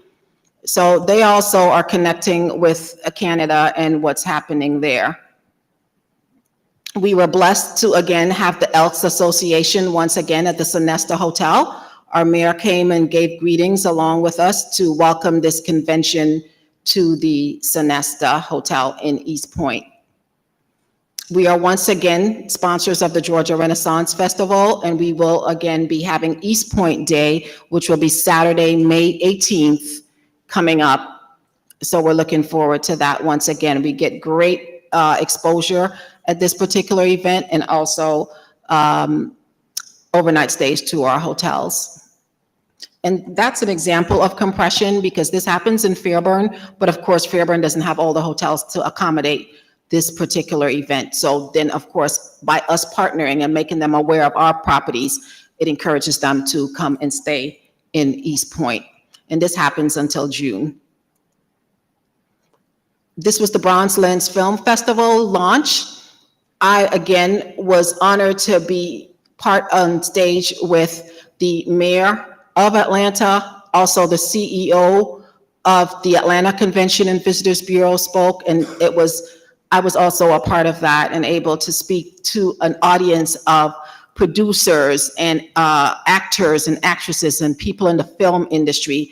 There was over 500 people here in attendance, and we had stage time to speak on East Point, invite them to our camera-ready city, and share all that we have to offer within that industry. Our social media engagement has shot up tremendously, and we're happy about that. We went from 183 followers, which I shared with you. We are at 183 followers versus 35, which I shared with you previously. So that's up by 148 across, and a reach of 2.6 thousand with 327 visits on Facebook. And I just wanted you to take a look at this spike. And if you recognize, it happened between April 19th to 24, where we had a huge increase in traffic to all of our sites. And this was a direct result of the event that we did in Toronto with the Raptors. Our Instagram is now at 501 versus 412. Again, a direct result of that particular event with a reach of 3,362 visits. And this is the spike in that as well. And LinkedIn.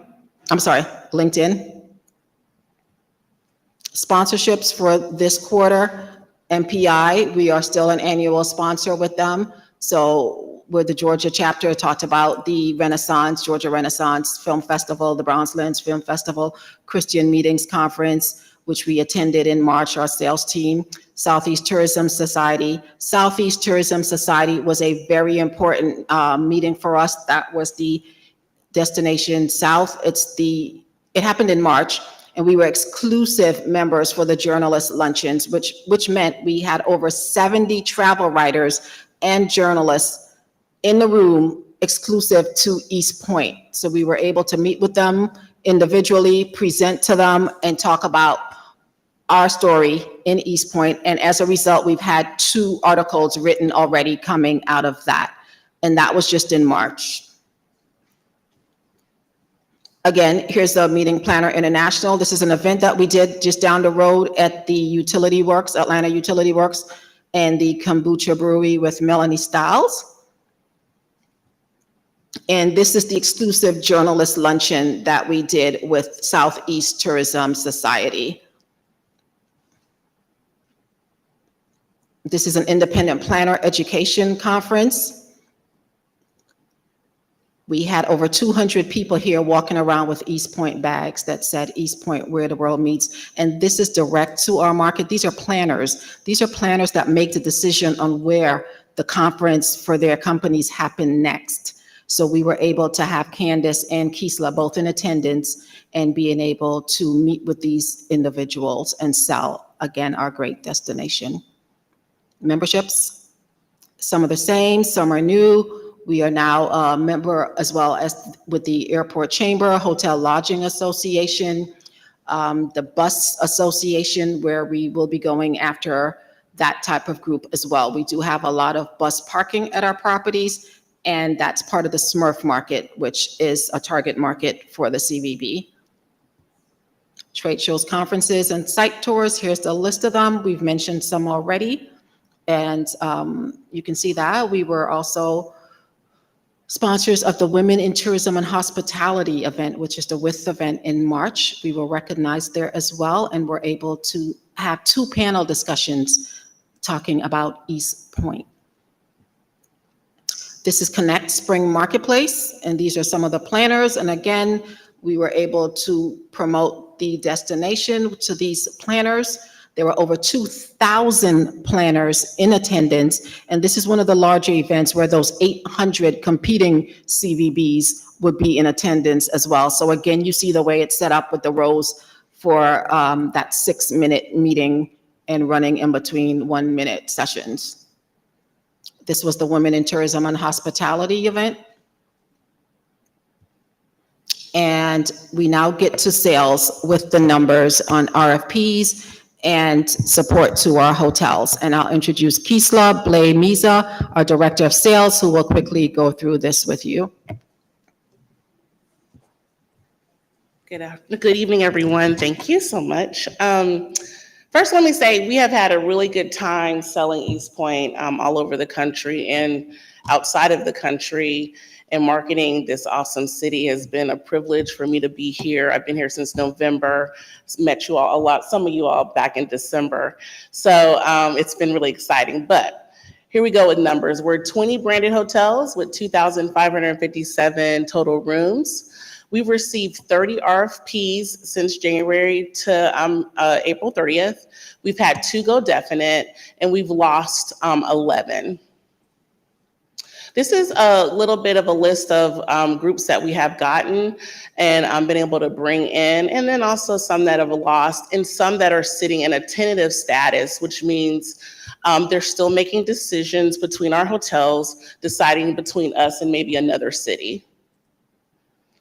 Our lost business list is here. And just to pause here a bit, where we're finding where we might be losing business mostly is because we're not large enough, or we don't have space large enough, a freestanding or either in our hotels. So we don't have a convention center, we don't have a conference center that can house maybe these larger groups. But what we really try to encourage our hotels is to try to gather together and maybe do like a cluster so we don't lose. But that doesn't always work for every group. Oh, and then the other issue that we come across at times is just the landscaping of the city. We get that pushback sometimes. And again, that's something that I know we're working on. I'm so happy to see the Sonesta. They are actually doing some renovations on the outside. Is really changing our landscape of just on that corridor over by the Hospitality Square. Just going over occupancy and ADR, I reviewed this the last time, but going with 2024, currently we have numbers up to March. This year with occupancy with our hotels, and this is what this list shows, is January we were at 64% in occupancy, February 65.5, and March 70.4. Still not as robust as last year, but really close. We're trending in the right direction. Also with ADR is trending in the right direction. We were at 102 in January, but now we're March, we're at $111, which I know our hoteliers, Neil is happy with that type of ADR, but we still want, average daily rate. So it's really how much you're getting for that room, how much you're paying for that room. So you're paying $111. That's what it's averaging in our city. Large metro area reach. I had this slide the last time, and I wanted to just show that we are on that same trajectory of what this is showing.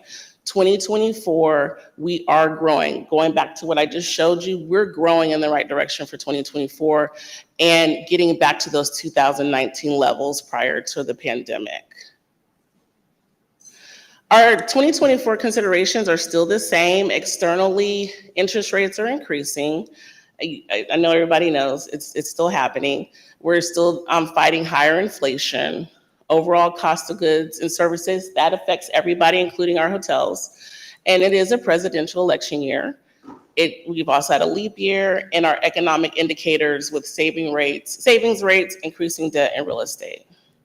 Internally, here, attracting a quality class of business. That's what we're doing. That's what we're out. That's why we're going to the different conferences and making sure that we get a better quality class into the hotel to pay a higher rate. Loss of largest freestanding event venue. We have lost the Legacy Center. That is already affecting us. I'm gonna let everybody know there were groups that were supposed to go there that we can't send there anymore.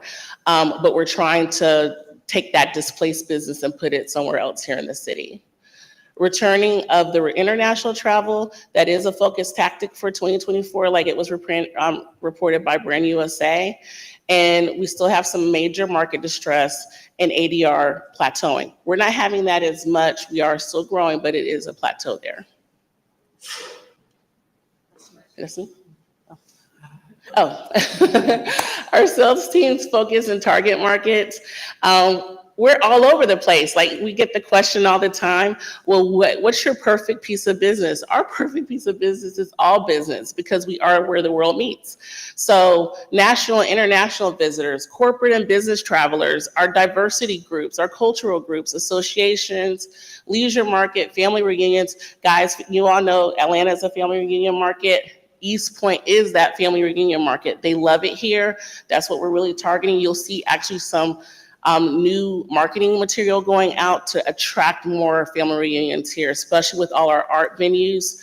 It really attracts people here. And with our Parks and Recs team, we want to really get that going too for parks. So family reunions will be able to come in for parks. Also, World Cup is coming, so keep that in mind. We're trying to get that foundation going too. We're doing a lot of meetings right now with Atlanta as well as throughout the country to be ready for World Cup. College and universities, our Morehouse partnership is awesome. Bus tours, our fam tours, our sports and traveling teams, religious, Smurf, and our citywide group compression. Thank you. Thank you, Keesla. And we just wanted to touch once more on the Georgia Hotel and Motel tax excise, which we spoke on at the last meeting, just to give you an idea of what that 8% is broken down into, that 5% being restricted spend, and the other 3, of course, being going to the general fund unrestricted. There's also a definition for the TCT funds and the purpose and qualifiers for that particular hotel motel tax dollar. There's also what we call TPD funds, which is the tourism product development portion of the tax, and also what qualifies for that. So we just wanted to share that information with you as well, so there's a better understanding of why and what we do and the purpose behind that. And these are from the DCA presentation on Georgia Hotel Motel tax with the DMOs. And that's it. All righty. Well, thank you so much for the thorough overview. I see the chairman coming back up. I will hold my comments and questions to the last. I'm sure there has to be some comments or questions from council at this point, given all of the concerns that we've heard, either email, social media, whatever, about this East and Visitors Bureau. So I'm sure somebody's going to chime in at some point. Councilmember Ziegler. Thank you so much for your presentation. I think there's been some concern over the transparency of the money and how it's being spent and things like that. Do you have any plans now or in the future to make your budget and data more available to us as council members or to the public? We have an agreement with the city, and we have provided those financial documents as in per our agreement. That happened in December. That came to your finance department, which should be able to be shared among the city council members and also to DCA. Okay, but the public is not allowed to see it? I don't know that the public is not allowed to see it, but we are required to share that to the city and in the city with DCA. Okay. So this is in the presence of your finance department. Okay. We are not using public dollars, so let's clear that up, because we also get that confusion online where the public and residents come in and say we're using their tax dollar to do what we do.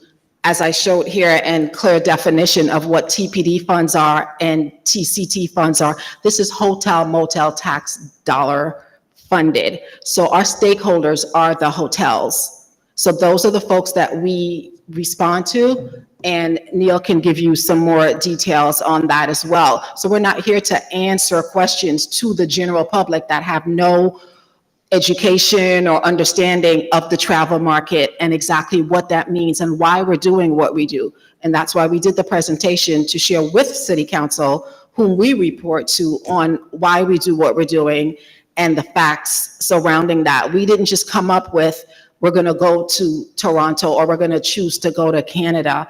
That is what the market is driving. The CEO of Brand USA gave us that tactic for 24 and said that is your number one market to go after. So therefore, we follow those guidelines as well. And of course, making sure it goes in line to what our mission is for this city. We're an airport city. We're at the world's busiest airport, nonstop service to the world. So there are groups, World Cup is going to be here in 2026. People don't know East Point. So our job is to brand that and give that awareness to the world. So even on their stopovers here, they're able to stop at our airport properties and increase that overnight stay, which in turn generates revenue to our stakeholders, the hotels. So we don't plan to be sharing our budget with the general public when it should be shared with, of course, our city council that we're mandated to, and then again, our hoteliers. Those are our stakeholders. I would say that, you know, the public is also a stakeholder because, you know, we have public trust to uphold, and it's hard to, you know, uphold public trust when it's veiled in secrecy. There's no secrecy and there's nothing veiled. We're doing exactly as we were tasked and mandated to do. We have followed every protocol that is in our agreement with the city. So I don't understand and you know, what that sense of veil or secrecy is. We're not making presentations to the public. We're not giving reports to the general public. Also, the general public does not contribute to this funding. It is our hotels that contribute to the funding. So it's actually my tax dollars that I'm interested in. And now I can actually have some oversight to see how it's spent for that purpose. Okay. And so, you know, one of the biggest things I think was the most talked about was the Afro-Caribbean event in Grenada. Can you talk a little bit about that event and what you did to bring people to East Point from that event? Absolutely. And I'd like to know what was the biggest problem with that? What was the biggest thing talked about that? So I can respond correctly. So, you know, it was an advertisement for the event. It said it was powered by East Point. And so when somebody looks at that, it looks like we funded a concert or, you know, an event in Grenada, which it feels random. And, you know, it's just kind of why would we do that? Okay, and again, this is why Neil just explained that the hotel motel tax dollar is what funds this, and our stakeholders are the hotels that understand the tourism and marketing and hospitality.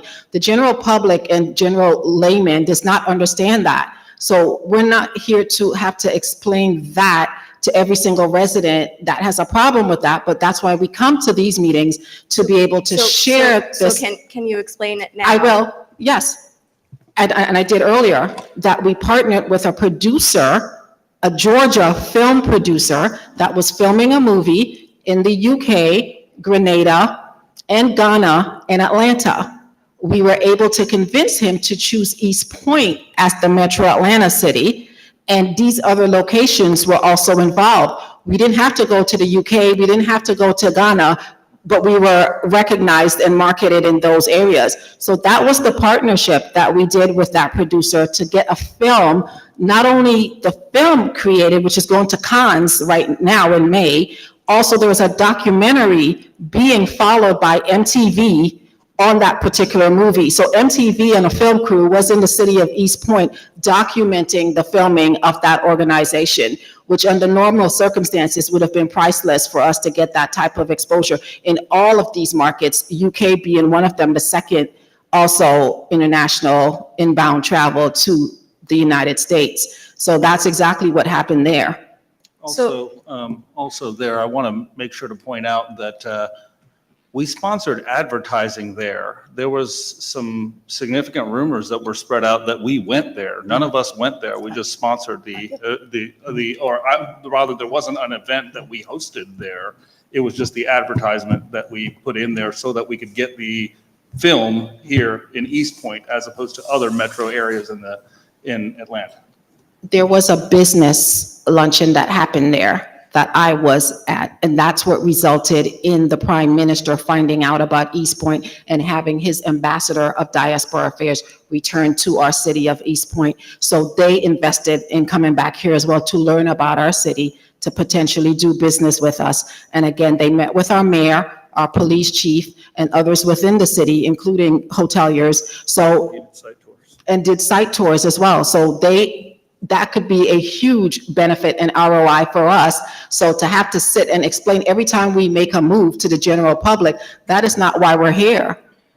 We are here because we have I have over 25 years experience in tourism and hospitality. This is my third DMO that I've had to start from scratch. So it's not that we're making decisions based on what we think or what we feel, but on facts and research as well. And my team also has a combined experience of over 40 years. So it's not that, again, we're just here haphazardly making decisions on the way we feel to do things, but just based on experience. And having a chairman like Neil involved, who has his dollars and monies invested in the city, certainly will not stand by and watch us do anything contrary to our mission and mandate. I've actually put in $55 million myself into Ward B specifically. So the oversight was very important to me. I don't like the general public running around and screaming about heads and beds. I know what heads and beds means and what that definition is and where our booking is coming from. I just wanted to compare to where I was and how much I wasted in the former DMO, and I am on record saying that. How much was wasted then to actually be able to see where these dollars can go, where this promotion can go, and the fact that my city is continuously represented over and over again, as opposed to a conglomerate of 7 to 10 cities, in which case, in my opinion, we paid a lion's share and we didn't get our proper representation. So now to be uniquely posed where we represent ourselves. And all of these, and Hospitality Square also, again, being in Ward B, this is where I've been for the longest time. Since 1996, I'll remind you. Okay. And, it seems like that we're going international a lot. And I remember I heard you say in your presentation that, the landscape of East Point is not the best right now. Mm-hmm. And so I think the perception right now is that it doesn't make sense to try and bring people international here when we have obstacles here. Okay, so if that's the case, the same people that are coming international are the same business people and visitors that will be coming nationally. So if it makes no sense, then we shouldn't even be here. Then you shouldn't have a DMO and nobody promoting your city. But that's why we are here, to get the word out. And if within the tourism industry and travel, everyone in the market knows if we go to a trade show, it's understood your first time at that trade show is not going to return an ROI because you went one time. It's going to take at least 3 times going to that show to get yourself recognized in the industry, make a mark. People know who East Point is. People trust who East Point is before they come. So we're doing the legwork ahead of time. And I appealed to City Council and will again to support us in enhancing the landscape. So when the world does come, because they're on the cups right now, and we're not going to stop World Cup from coming, that's going to happen. And we're at the airport. So why would we not want to capitalize on that? We would be doing the city a disservice if we did not go after that business. If we're recommended by the CEO of Brand USA, who brands the entire country, and not follow suit, again, we'd be doing East Point a disservice in this most competitive industry of 800 CVBs nationwide. So that's why I just gave a full comprehensive rundown and the activities that we've been involved with sans the office, sans staff, that should be really complimented for the work that we've done in this short space of time. For 6 years, you did not have that representation, but there was no online chatter. We didn't have, council engaging with that, artificial conversations as well. And now we're doing the work. We're literally doing the work. And I'm proud of the work that we've done and with the staff that we have with limited resources as we did initially and hit the ground running to get outstanding results. That needs to be commended. So have we fully saturated the domestic tourism market so that it would make sense to go international? Saturation of the domestic, I guess, I'm hearing the tone behind the question, and it's interesting. If you can lean into the mic for me, Chairman Shaw. Pardon me. If you would look at, well, first of all, why did I build my hotels in East Point? Why? Because it's the world's busiest airport right beside it. Who are my constituents or my guests? Where do they come from? They're not necessarily all local and domestic. We're traveling everywhere to hit everyone because we have the greatest airport in the country right here. So yes, we're feeding off of that. At the same time, when we look at other feeder cities, there's 800 CVBs going after everything else domestic. If I was in Warner Robins or Columbus, no offense to those cities, but I couldn't pull off of the Atlanta airport. And so I see my guests every day. My guests are not all domestic. So I think that us being able to pull international reach, of course there's domestic reach. If you would actually look through every single one of those organizations, all the memberships, all of the places that we've been this year and last year, you would see, actually take a look at all of those lists that are part of the presentation. How many of those are international? How many times did we go international? Versus how many places have we been domestically? We've been to LA, we've been everywhere here domestically as well. So talking about exhausting the domestic markets, to me, sensible, intelligent, that's almost infuriating. When are you going to exhaust any market? That doesn't happen. That's what marketing is, it's continuous. And that's why we're pressing on this airport. We've been to Little Rock, we've been to San Diego, we've been to Charlotte, Greenville, we've been to all of those domestic cities. As a matter of fact, the only international city you saw in there, Miami, the only international you saw in there was Toronto. And there's a reason for that, and Grenada, and we just explained that. So to take those two out of all the exhaustive listing of activities that was done, again, like I said, it really needs to be commended, the work that's been done here. This is not normal for a CVB to do this much activity in this short space of time. And we've been recommended and accommodated and recognized by the industry for the work we've been doing. We've been recognized as a trailblazer for East Point. So that needs to be noted as well. Within the industry, we're recognized. So for those who understand tourism and what it means for your destination, again, it would be a disservice for us to pull back and do anything less. It's a competitive industry. If we do nothing, we will get nothing. And I can't do that because I was hired for this purpose of exactly what I'm doing by this chairman. In the 6 years pre-existing of the previous DMO, I have 3 of the hotels again in your ward. Do you know how many pieces of business I was able to book in 6 years? 2 small pieces of business over 6 years with the former DMO. Here, at least I'm able to have the oversight to see, hey, does this make sense? Does it not? All of those different acronyms, whether it's ADR or RevPAR or all that, this I am very familiar with. I'm also, just so you guys know, so that I'm being fair, the test that I have against even my own team See, CVBs can go out there and they can say, hey, we're booking all of this business and booking all of this business. Well, I'm the one who pays the taxes, so tell me what was actualized. That's the oversight that I wanted that we did not have for decades here prior. Is what was actualized versus our contribution. So I can take the test on that and I can run the gamut with anybody. We can actually look at booked business and we can actually run through those numbers.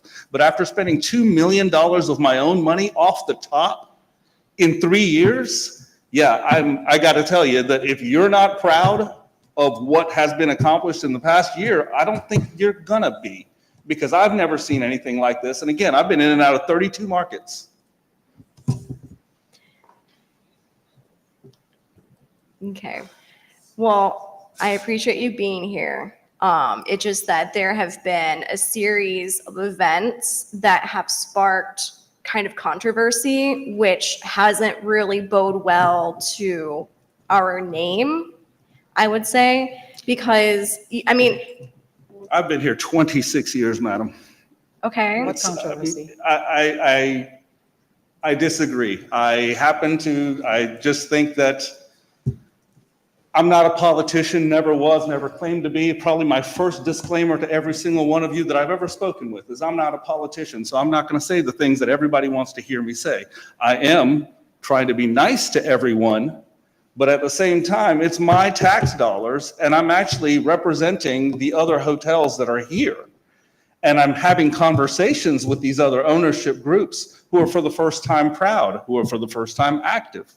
So I see what politics and the agenda could be. I can see a Facebook video saying, where's the CVB here on Camp Creek Parkway? Well, our PO box was at the UPS store on Camp Creek Parkway while we didn't have an office. But at the same time, it's these type of perceptions that I don't understand why somebody would throw this out to your own constituency, to your own people here, to slight the one organization that's actually not here to promote and develop the city. We're here for overnight accommodations to support the hotels. So going back to that PO box, so it was not listed as PO box on Instagram. It was listed as if it was an actual. Okay, but you take something from Instagram and somebody would put that out to the entire public without doing a fact check? So let's not do the back and forth. I'm trying to we're gonna be here for a while. I mean, and that's the purpose. But I don't want the back and forth. So let Councilmember Ziegler finish with her questions and statements, and then you all respond. So we're not engaging in a back and forth. Go ahead, Councilmember Ziegler. Yeah. So it's some details that don't set right with people, and it makes the perception something different than what I guess it is. Because, Instagram is public, and it's really the only way that we have to interact with you, because at that time, the website was not there, right? I mean, you guys have made a new website since then, but at that time, there wasn't one, right? And so it was just Instagram. And so when that is your only avenue for connection with people, I would think that as a tourism person, you would want to make sure that was correct, right? That was not the only avenue. We were out here, as a matter of fact, as we showed in the presentation. And I'd like to ask, as a result of us being here today and given this detailed presentation, if those are still your thoughts towards the concerns that you say are out there and the perceptions, because we've made it quite clear all the work that we have been involved with and doing and accomplishments within this industry for the city of East Point. I mean, I don't know. I feel like it seems it's definitely a different approach than many people would have. And I mean, like Dragon Con's not on here. Like, that is a huge convention in Atlanta where people are desperate to find affordable options to stay. And we have, a MARTA station. And so, I don't know, I would think you would piggyback off of events already happening in Atlanta where people travel to. And that's why we are sponsors of the Renaissance Festival, which is very similar. People do not travel to go to Renaissance Festival because the Renaissance Festival travels to different cities. And so like you would just wait until it goes to your city to go. Like people. There are actual hotel sponsors for the Renaissance Festival. So we would beg to differ. And again, when you say these people and the people, who are these people? These are not people that are in our industry or even educated with the sound facts that support what we do. Again, we don't just get up and start doing what we feel like doing. We're working based on experience, facts, research, trends, and exactly what's happening in the industry. Now, if you're talking to somebody who has 15 to 20 years in the industry that's telling you otherwise, we can have that conversation with them. But if this is just people based on what they feel or what they think or the perception, if this didn't clarify that, then again, like Neil says, it never will. Because again, you're absolutely right. This is not normal. This is abnormal, the amount of activity that we've been able to do for your city in this short space of time. Absolutely not normal. Okay. I would just wish that there was just, I guess I would encourage y'all to be careful with what is shared out there because it does come back to us because this is our community. This is our city. And I get this is your tax money and things like that, but this is our community as well. And we are the ones that have the answer to the questions that come up because of actions that you have, right? So, that is where the concern is, and that's where the disconnect is.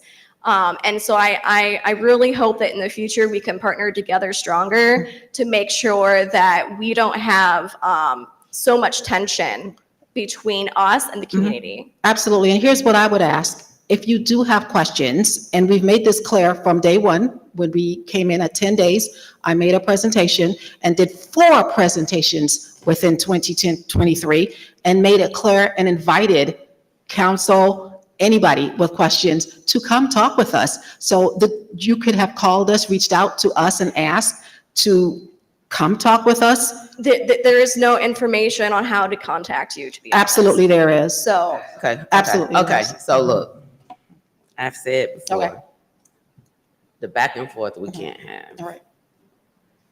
For council members who are 4 months plus into this role, there should be a level of clarity about how to reach out. And I think there was a communication or memo that was sent out to council about how to communicate. But what we can't do is the back and forth. Like, so make your questions or statements, and then they'll respond. Don't respond until she's finished. Like, we need to keep a level of respect and decorum. And there are other people who are in for questions as well. At some point, I think there may need to be an agreement to disagree so that we can get to the other council members who have questions and then come back. And I have some comments as well, because I'll just save them. Councilmember Ziegler. Councilmember Butler. Oh, Lord have mercy. How long we gonna be in here? I know there are good people in East Point. There are good people beyond race. First of all, I want to thank you for your presentation. It was very thorough. A little long, but thorough. But I understand why you do that. Because what it feels like is some people mad because some black folks had on a fanny pack with East Point. And I'm offended by that.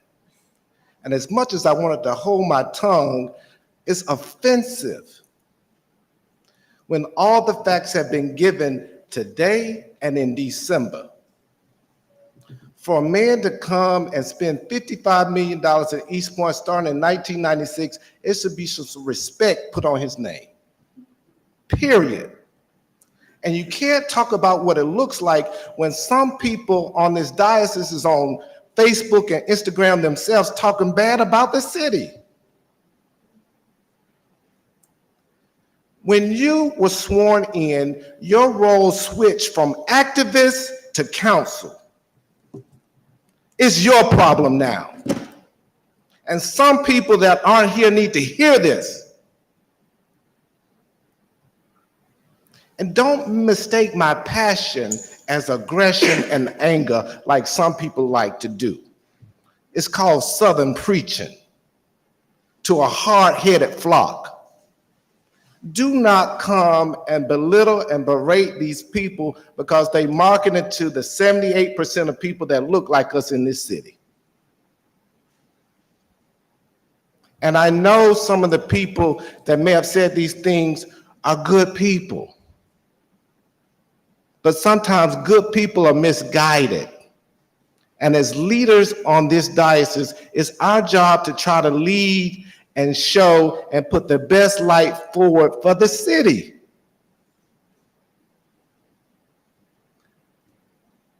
I'll close with this. What you have done in this small amount of time is incredible. What we had before was a DMO where we contributed the lion's share of the money and got nothing from it. I have been here 7 years. Some people have been here 5 minutes. So I know what was going on. They took our money, sat on it. We had to sue to get the money back, and they never brought any business to the city. And they treated us like a stepchild and wouldn't even give us somebody to represent us on the board. Now we have our own board. Now we have shareholders who believe in the city, who are trying to bring people to this city. And I don't care where you bring them from. And you should go to the Caribbean. You should go to Africa, because those people have money too. And so, like you, my brother, I'm not a politician, I'm a public servant, so I call it like I see it. Black folks have money to travel too. In fact, there's going to be a diaspora conference coming next week where you have Black folks from Colombia coming to Atlanta. I'm trying to get some to come to East Point because we are where the world meets.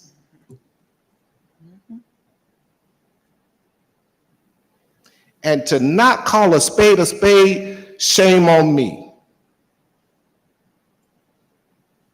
So this back and forth diatribe about don't do this and don't do that, why can't we put Black folks with fanny packs on there and talk about East Point?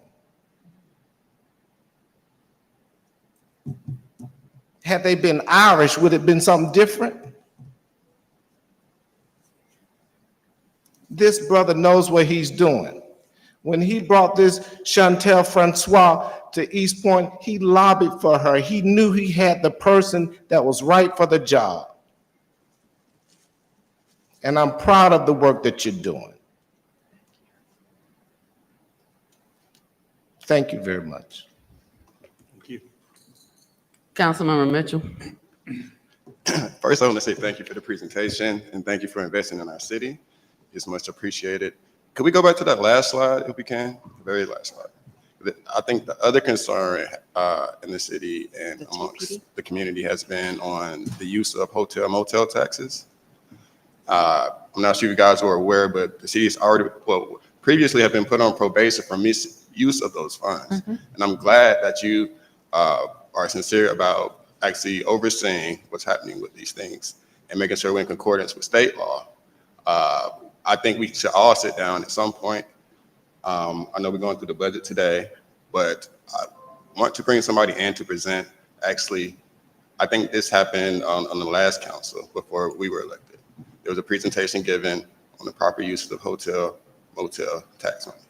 I think moving forward, we all just need to be on the same page with this. It is a concern amongst the community. Like I say, it is your money. So but thank you for investing. So it's much appreciated once again. But thank you for all your hard work. Thank you. Yes, we are seeing some progress. But maybe we can set up a time later, or I see there's a class or whatnot, or if you want to come to the presentation, where we sit down with the financial director and city manager. He has some discussions, but once again, I want to say thank you, and that's pretty much what I have to say. Thank you. Thank you. Just to add to that, Councilman Mitchell, we do have a attorney and accountant that specialize in nonprofit and the use of hotel motel tax revenues. So we also have a compliance person that we work with as well. So that's why we are also very serious in maintaining our status as a 501c6 and following the the mandate set forth by yourselves and DCA. And I think Councilman Mitchell is referring to the presentation that was done by the Department of Community Affairs. Those slides are available online. We can definitely have them come back and have a conversation. The critical piece is that people have the right information. There's misinformation and disinformation and people wanting to interpret it and read it a certain way. Like, so maybe if it comes out of somebody else's mouth, people will believe it again, because he was here before. But we can reach out and know exactly what presentation you're talking about. And maybe, I don't know if we're gonna do a special call meeting around it or whatever, but like, that's probably a good suggestion, because 4 of you also weren't here at the time that presentation was made. Councilmember Martin Roderick. Thank you, Madam Mayor. And I just wanted to say, as a new member of this council, thank you so much for such a comprehensive presentation. I mean, for me, it was refreshing to know the work that you all have done in order to continuously help put our city on the map. And I think that it's very important. So however I can support you, I am willing to do that. But thank you all so much for your presentation. Thank you for investing in our city. And just thank you. Thank you so much for a great presentation. Well, not only are you welcome, we hope to do way, way more. We'd like to thank you guys as well, as I did at the beginning. And I think really to make this as fiduciary as we'd love it to be, is just really to be able to have advocacy and support from your end is really all we need. Everything else we'll take care of on our end and just make you proud every so often. Councilmember Shropshire. Thank you. Thank you for your presentation, and thank you for the work that you put into this city. And I was here when we had the other DMO who did not market the city the way that it should have been. We was actually sharing the city with College Park, Hateville, Union City, and other cities. So when we get a report, it would all be on the same. We could never actually tell what's the status of East Point. And I think I was one of the ones who said, no, you need to separate us and break it out so we can actually see what the city is what's coming in and what's going out. How you're marketing the hotels, how you're marketing the city versus other cities, because other cities wasn't my interest. My interest was, how is East Point being marketed? I will say this, we do have the Velodrome, so how are you all marketing that piece as well, along with the other things, because that brings in tourism for shows for bikes.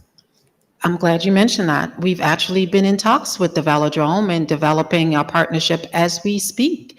We have something coming up with them soon and doing a tour where we bring hoteliers and planners to the Velodrome. And we'll be meeting with the manager of that facility. We've spoken to Parks and Rec already, so that they'll make sure that it is up to par on that visit when we bring all of these people to the site. And we're also sponsoring them as well for an upcoming annual event. Thank you. I'm gonna say this. You know, I understand people want to see things a certain way, but, and I know that you all are your own entity, so you don't answer to the city, because you're your separate entity, correct? You know, you have to ask yourself, if you want your city to do good, you got to stop trashing your city on social media. Before people do business, it used to be they would watch and they would literally say East Point was a circus. They don't have to watch anymore. They get on social media and they read the comments. And when you are constantly talking down on your city, people are not gonna come. They're gonna go to that other city that you say are the best, Hateville, College Park. We are our advocate for the city. So we have to speak up for the good in our city. We have to be our cheerleaders for the city. If we want growth in business, we have to be that. And if we not that, then guess what? We're doing a disservice. We talk about public trust and transparency. Transparency means honest.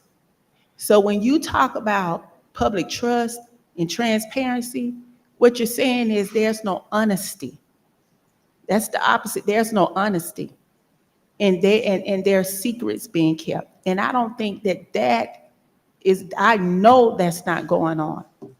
So we use transparency too loosely. But what you're saying is there's no trust and there's no honesty and people are actually keeping secrets when that's not the case. It's not the case. Everybody is not going to see things the same way. But you have to come to a middle and you have to come to an agreement. You have to understand the process and how things go.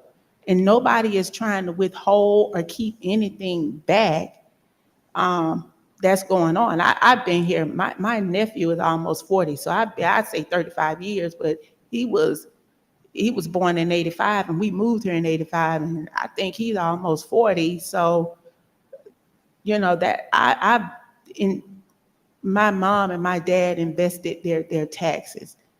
And just like every other state you visit, you get that tourism tax from the hotels. And I think the misconception is how it can be used, and what it can be used for is used for marketing your city. It's used for promoting your city. So if there's anything that's gonna market and promote your city to bring other people to your city from other places, to put heads and bed faces in places.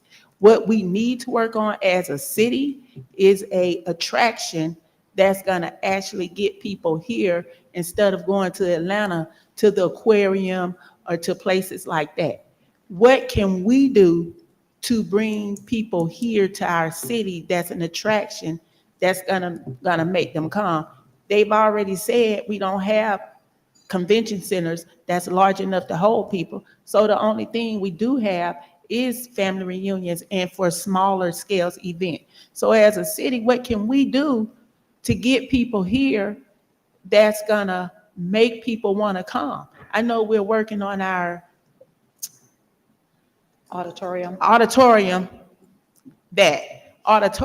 but what else can we do to get people here to want to come to East Point? Those are the things that we need to be working on. We got bigger fish to fry.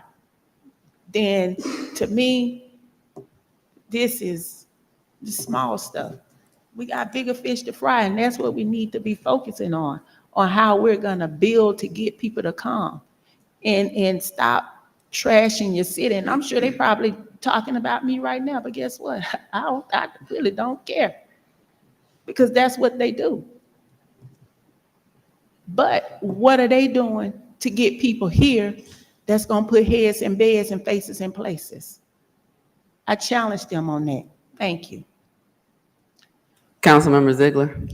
Yes, and thank you for your presentation. My point is that we have to restore trust with the public, because I understand that, you know, you're your own separate entity, but when things happen and people find out about it and we can't get answers to it,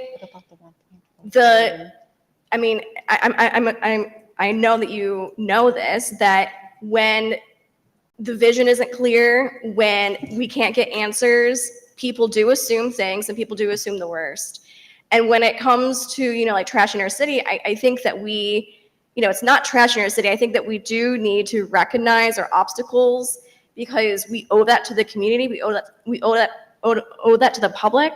And that is the only way that we can actually change and move the city forward is by addressing our obstacles.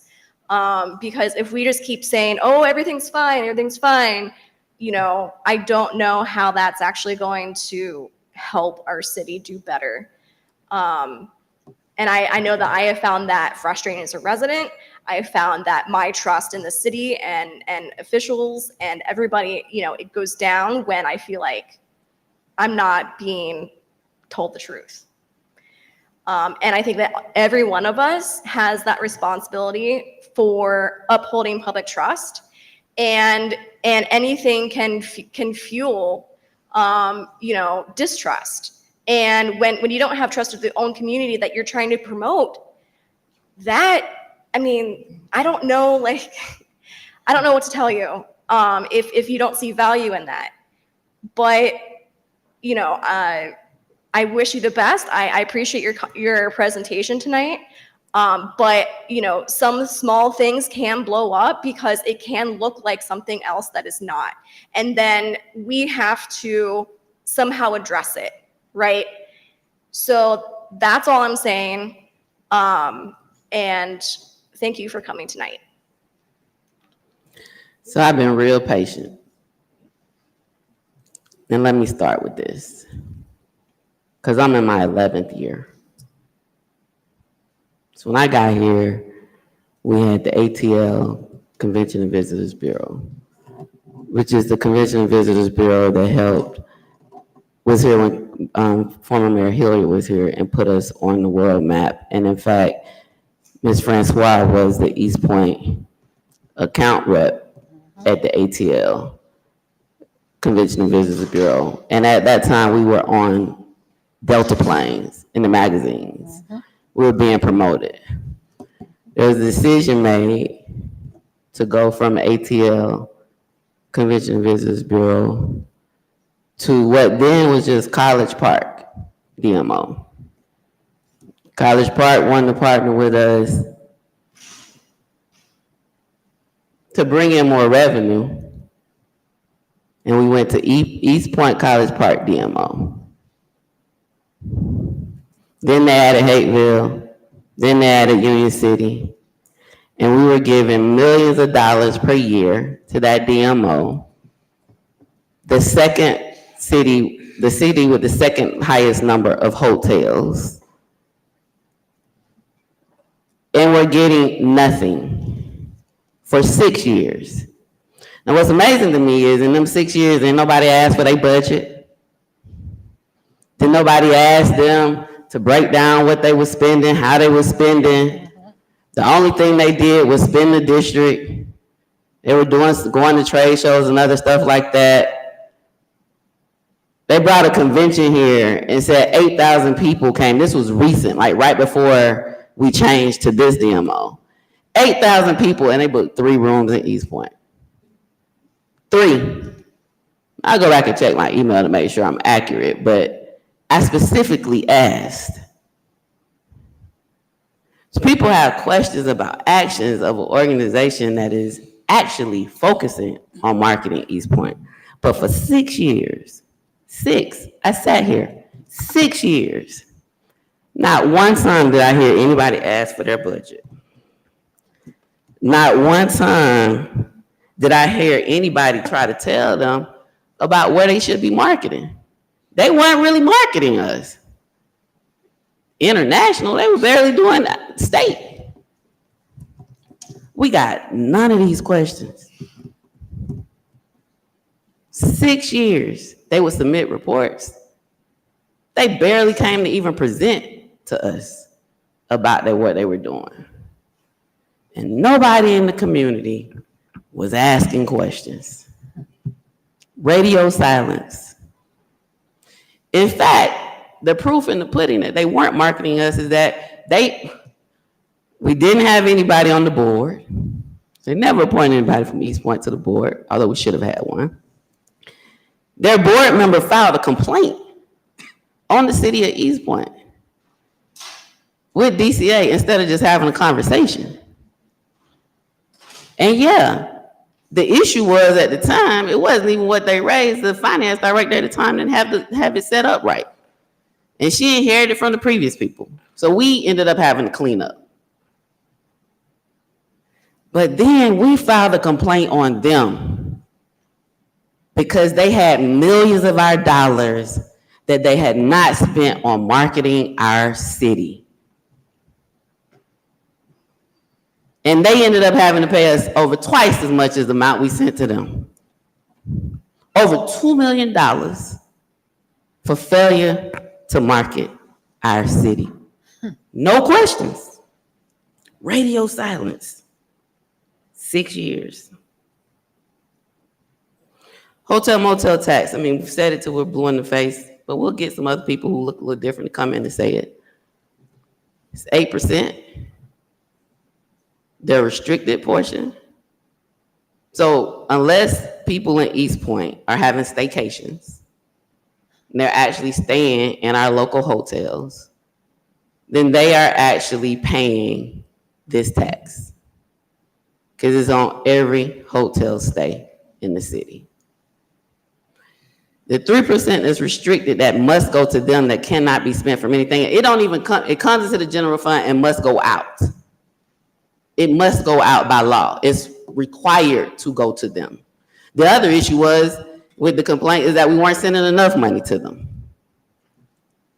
So we had to correct all that. The money is required to go. It comes from hotel motel tax for people who stay in these hotels. And if residents are doing staycations, they're paying that too. And then it has to go to them. So I want to share my screen. Oh, you already got me up. Perfect. Let me show y'all how I got here because we talk about people want to know the numbers. So let me back up and let me just go to East Point Home. So if you go to East Point Home, you go to departments, you go to finance, and then you click over here where it says quarterly hotel motel tax. It's gonna take you to this page. Scroll down to the bottom. You click this plus arrow by, maybe I've gone too far. Here it is, quarterly hotel motel reports. From 2020, I asked staff several weeks ago, and it hasn't been updated yet, to make sure we have September and December for 2021. I'm not sure why September isn't hyperlinked as well, but for 4 years, we're required to show how much money we bring in and where it goes. You click on one of those links, it's gonna tell you how much money came in the first quarter. So it's taking a minute to load, but we're gonna wait because they're columns and it tells you how much money goes where. And if you add up these 4 sheets, you'll find out how much actually came in. So this is the total 8%, 3% to the city. You got this 3.5%, this 2% and 1.5 to DMO, another 1.5 to the city. There's TPD money and there's also restricted money bucket, right? So if anybody ever want to see how much money coming in, what we taking it in from, again, we need September and December of 2021 uploaded to this site. I asked a couple weeks, so hopefully that's going to be up there soon. And September of 2023 is inactive right now, and we should be getting the March for 2024 uploaded. So that's the money. Money that's required to go to them. When they say DMO, that's money going to the Destination Marketing Organization. 6 years, I never heard a request for a budget from the previous organization. They ain't never provided a budget. You go to their website, they barely have information on there about their meetings that are open to the public. They don't have a budget now. So if we're going to engage in this, let's be fair. And let's acknowledge that for the first time, post let's just say from the 6 years previous to now, this organization has done more in 18 months. The previous organization didn't do this in 6 years. Period. And so if we want to move forward, yes, we need to make sure everybody understands.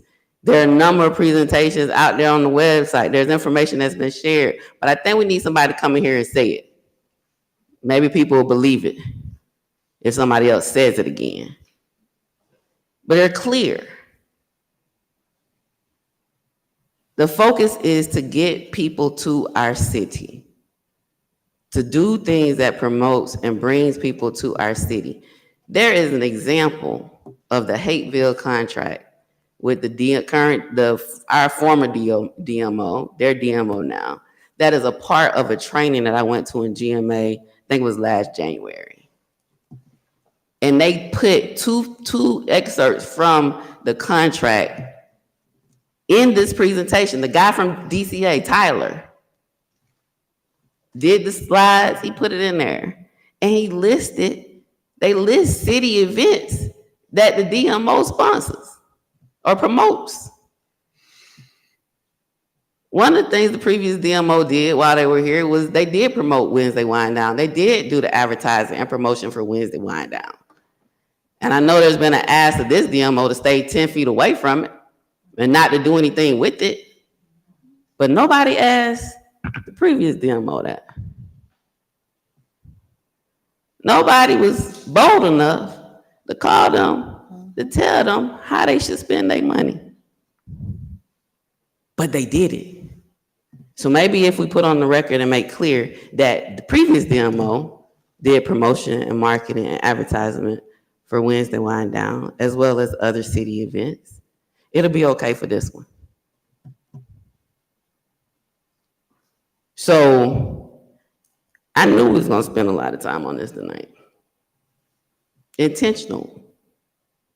On the record. Now people can go back, they can rewind. It's on the city social media page. I know everybody doesn't look at social media, but for those who are on it, and there's a lot of people who are active, they go back, rewind, pause, do whatever they need to. It's on the record. I believe that these conversations regarding this organization should be on the record for that reason. So we're having a public meeting, we're having a public discussion, and people can ask questions that can be answered, and all questions are valid. We've had a conversation about how, because the logo looks like the city's logo, the people automatically assume it's directly the city of East Point, when the law prohibits us from actually getting into telling you all what to do on everything, because you have to have your compliance. But Johns Creek Convention and Visitors Bureau, which is one that we consulted prior to doing this, former Mayor Botker and their CVB people, like they use a logo that's similar to the cities. So it's not something new or novel. Does it cause more questions? Yes, I've shared that with the chairman and Ms. Francois several times. Yes, because of that, people see those logos and they look just alike. All the difference is where the world meets. And so that does create a level of heightened need for collaboration and communication, right? Like for us to work closer together, because yes, when people see it, they see the city and they come ask us questions and we need to have answers. And so we've talked about you all coming maybe quarterly. I don't know if, there was a role of the city manager being an ex officio member on the board, so that person can be a liaison between the DMO and council, so we can get more information. But we do need to talk about how we get more information so that we're able to tell the truth when things happen. We're able to answer questions as they come up. And we also talked about, how when in some of the promotions or some of the posting that East Point Convention and Visitors Bureau, the opportunity to be clearer about how this is promoting tourism, right? Clearer about how this actually helps meet those goals. So there is opportunity to grow. There's always room for continuous improvement. But let's be very clear. The radio silence for 6 years, an organization has done more than that previous organization did in a total of 6 years combined And it is as if they are doing, like, I mean, the statements that have been made, even by some former council members, to suggest that these people are doing something criminal. Like, how would you do that in your capacity as an elected official? Thankfully, they don't speak for the city. There's one chief spokesperson, and there are other people that have the authority to speak at times. But we have to be careful about what we're doing and be honest. It's not lack of transparency because somebody asks a question, they don't get the answer that they want. Nobody asked for transparency from the previous DMO for 6 years. So I think our next step from here, can we make this presentation available online? I mean, you've already shared it. The council meeting is already open record anyway. So like We can have our director of sales and marketing put that together, yes. I mean, people need to be able to access information, right? Like, so that would be helpful, whether it's on our page or there's a link to your page or you have it on Visit East Point, wherever. This information needs to be available. So when people want to get answers for themselves, they have somewhere to go. When you talk about transparency, the information we shared with you today, a lot of it is proprietary and competitive, but because we are transparent, we shared everything with council so that you were aware of every single activity that we were doing. But we literally just gave a blueprint of how to start a CVB. Yeah. Something that So I people will pay for. leave it up to you all. I believe that there's information Absolutely. that needs to be shared that Yes. can help get through where we're meandering through. Yes. And the more information that people have, the less opportunity for disinformation, misinformation, conclusions, and I mean, not necessarily ill-intended, just people don't know. So whatever that information is, however you choose to share it, I'm not telling you, trying to get you to give trade secrets or whatever, but I mean, you just had 136 slides. I saw the number. We agree. Right? It's a lot of information. I'm not sure what you share out of that, but people need to be able to understand the breadth, the depth, and the reach of the work that you're doing and why you're doing it.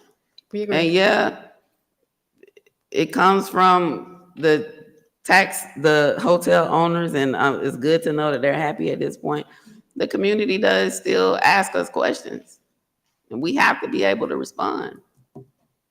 And we live in the city of East Point, and we want people to come here, and we want it to be inviting. And so there has to be some level of community connection to what's going on, right? The landscaping thing, I'll end with this. I don't think because we got a landscaping issue, we stop promoting the city. I'm waiting to see when we're gonna get the landscaping issue fixed through Public Works. Right. Like, I mean, we've been having those conversations for a long time. It sounds to me like from a safety concern and just a, beautification perspective is what we were talking about. Now we're hearing that it's impacting tourism. Like, we need landscape and Public Works on every agenda till they do it. That's what I think. I think we need to prioritize it. Not wait. Cause I've been here 11 years. I'm in my 11th year. And we're still waiting. So, next March, we in June. June work session, update on Public Works, landscaping and all of that, because that's important. And it'll stay on there until we get it done. There's already been questions and discussion about it. The request for 30, 60, 9-day plan. I mean, there's a lot of things floating. We need action and action now.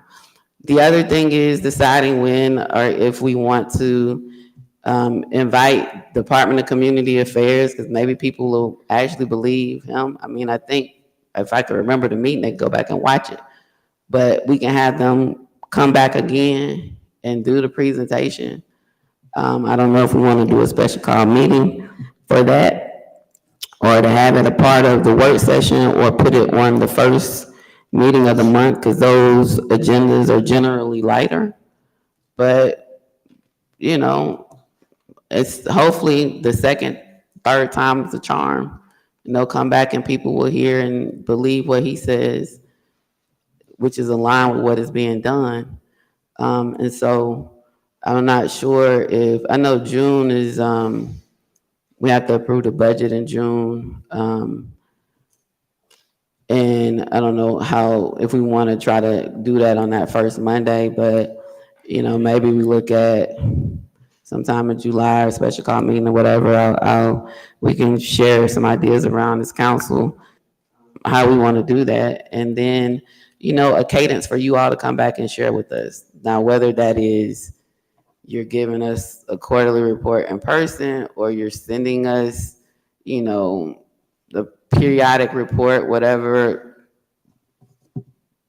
monthly, bi-monthly, every other month or whatever, like just sharing information so that we're aware, because the logo is the city's logo with where the world meets, right? And I do think that requires a heightened level of communication around what is happening, not that we dictate your actions.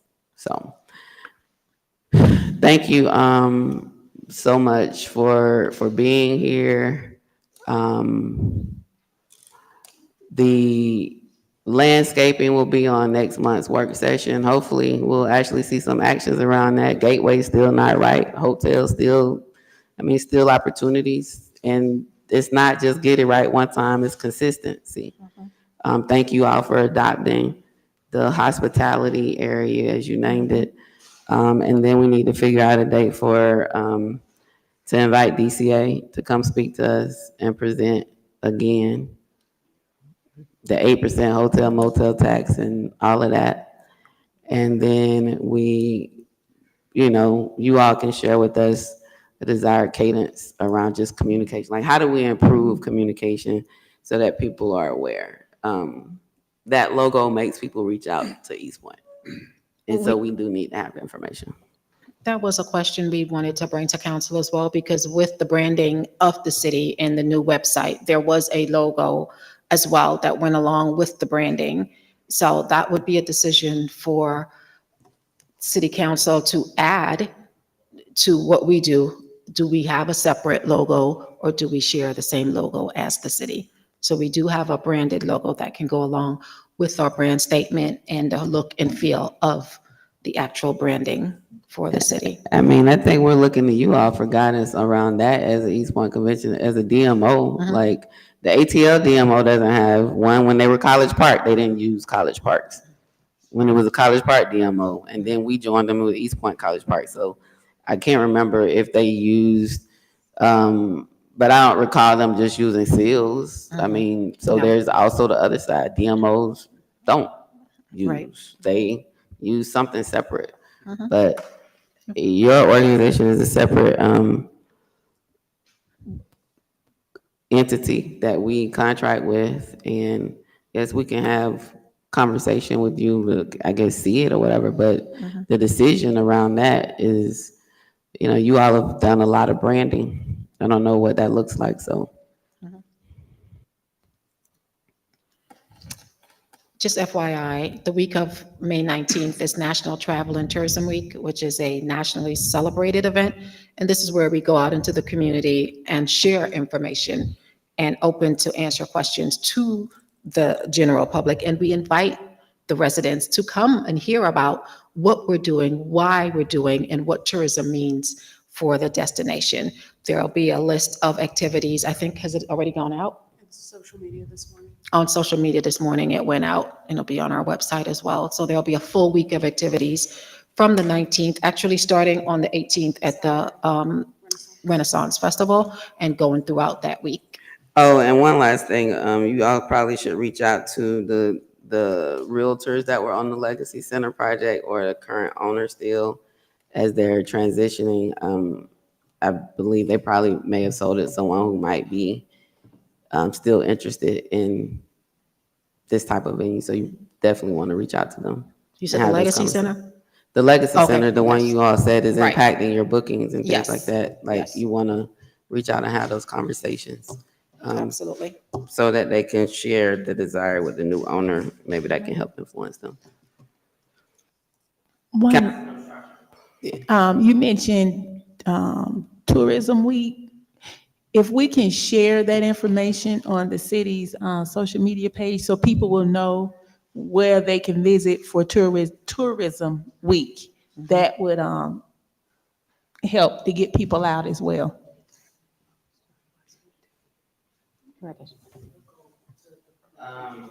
Yes, it's scheduled to go out to your Department of Communications tomorrow, actually. Okay. Yes, and we Okay. try to keep information flowing that way because we're your ambassadors for the city and spokespersons as well. So whatever we do, we want to share that throughout. So we would want to have that relationship with your communications department to be able to disseminate information as well. Okay, good.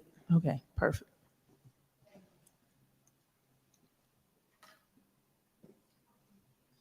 Thank you all so much. Thank you. I know we have two agenda items with people from out of town, as well as item number 26 that I want to take first. That's the one around the piggybacking on Daugherty County for a water sewer project. If Ms. Echeverria could come forward. Councilmember Butler, you had questions on that one? Yes, ma'am. Thank you.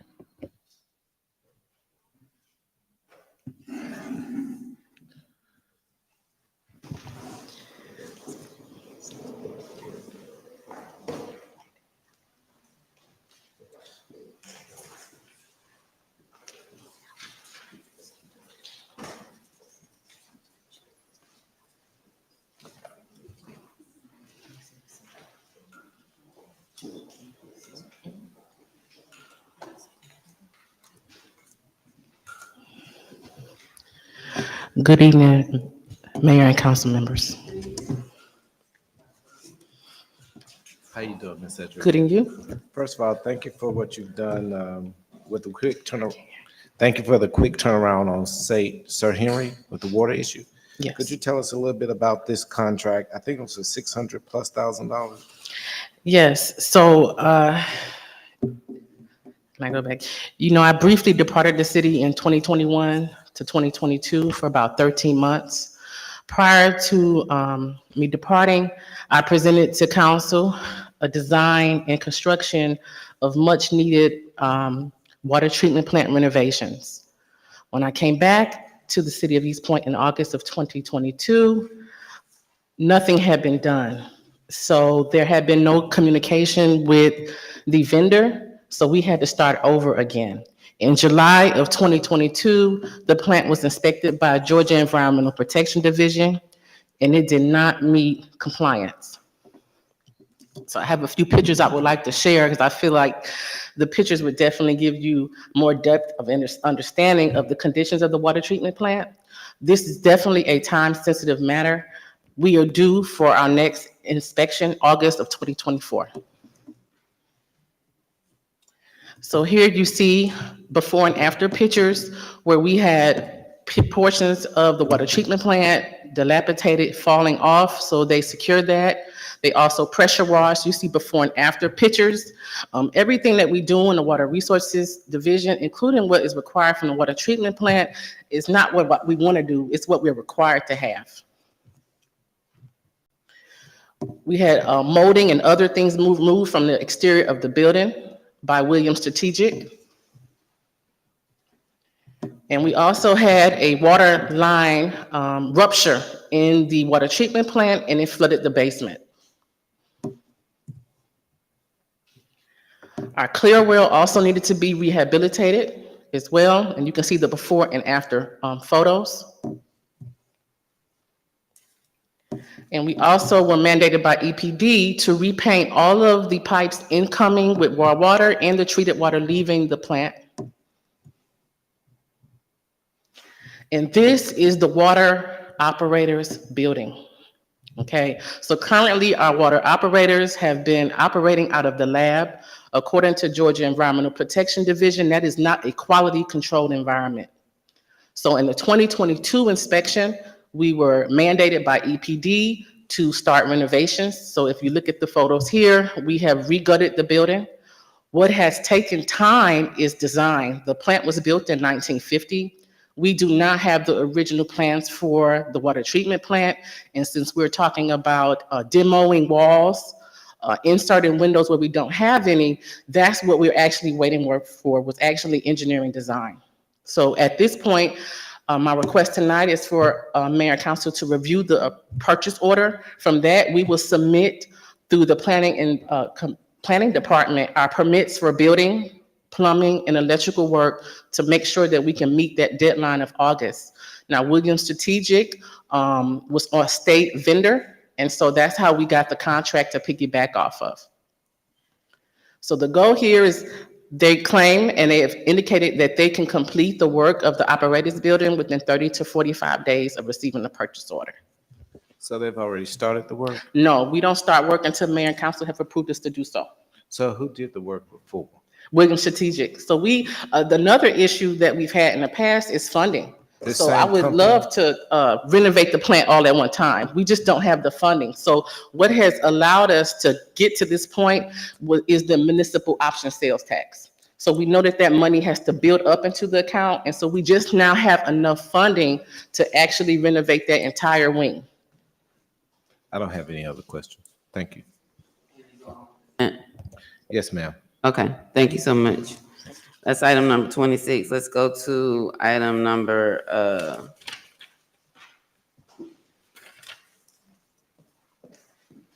you got time for 14 and 27, Councilman Butler. That's 2 out-of-town people. Yes, ma'am. All right, can we go to item number 14?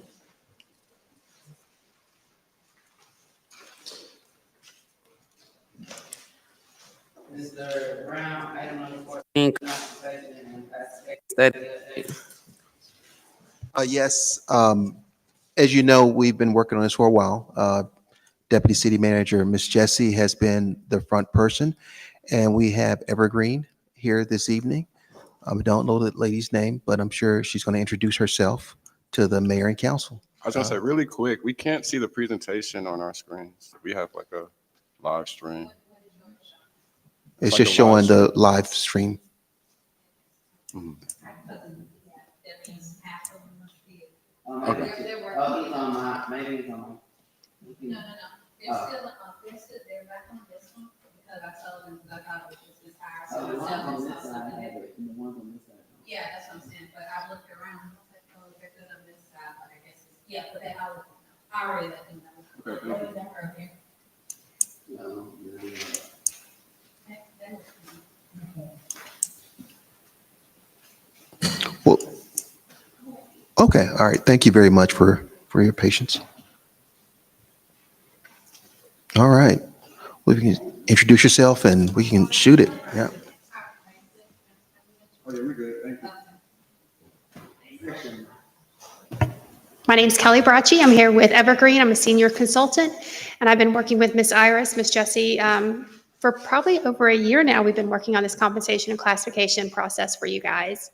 We're going to just give a general overview of what we did and where we're going.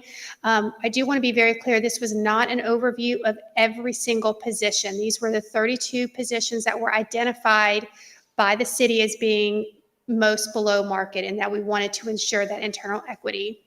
We came in, we talked to a lot of your employees, we did a market survey, and then we used that to produce some recommendations. And we're going to go over what those recommendations look like and then what the cost would be if implemented. Your employee concerns were, the biggest employee concerns were compression and competitiveness. They wanted to know that they're giving back to a city that's giving to them. They were very proud to work from East Point. I can't tell you the number of people who said, this is my home. I grew up here. My dad worked for the city. My mom worked for the city, whatever the case may be. But they were concerned about compression, especially as you would get people being hired in that were making close to or more than. And that was a perception that a lot of the employees had that we wanted to address. They were worried about competition as well. You know, are they being paid as well as the other people around them? So you'll see on your screen a list of all of the different peer groups that we reached out to. CCWA is Clayton County Water Authority, because we did look at your public work, so we wanted that clarity there. We talked to a lot of people, and you'll see the average annual salary for each of those different places. And we started with a $17 hour salary for you guys. That puts you about at the 80th percentile, which was right above that average of $16.30 that we found for the area. Now, granted, this was last summer, so it has aged a little bit, but we do feel like that 17, if implemented now, would still be very competitive. We were asked, and we did price out two different plans for you, one with that starting wage of $17 and then one with a starting wage of $20 an hour. So what does that look like? So on your screen, you have two different pay grades. If we start people out, the minimum $17 an hour. If you work for East Point, $35,360. If you start at 20, $41,600. That's going to be your minimum pay for any employee that works for East Point. We did a range spread, so just where does that beginning and that end for that each range, 55%, that's very normal in the market. And then our midpoint progression was 4.25%, and that helps us identify areas where there may be compression. So we know, like, if you're going to be a supervisor, you need to have at least two positions in between you, things like that. And again, those midpoint progressions and that range spread was based on what we found in the market in the area. What does that look like, though, if we implement those people? So again, this is not everybody. Let me actually go back to this slide for 1 second. I know that you guys have discussed a part 2 to go through and do a class and comp study with the other employees. If that were to be the case, and you guys went with Evergreen again, we would utilize whatever pay scale that you vote on. So please keep that in mind, that it's going to affect the whole city, not just these individual people necessarily. So what we looked at, a bring to minimum cost, that's just to get people into the new salary. And that total salary cost does not include, for bring to minimum, of about $180,000.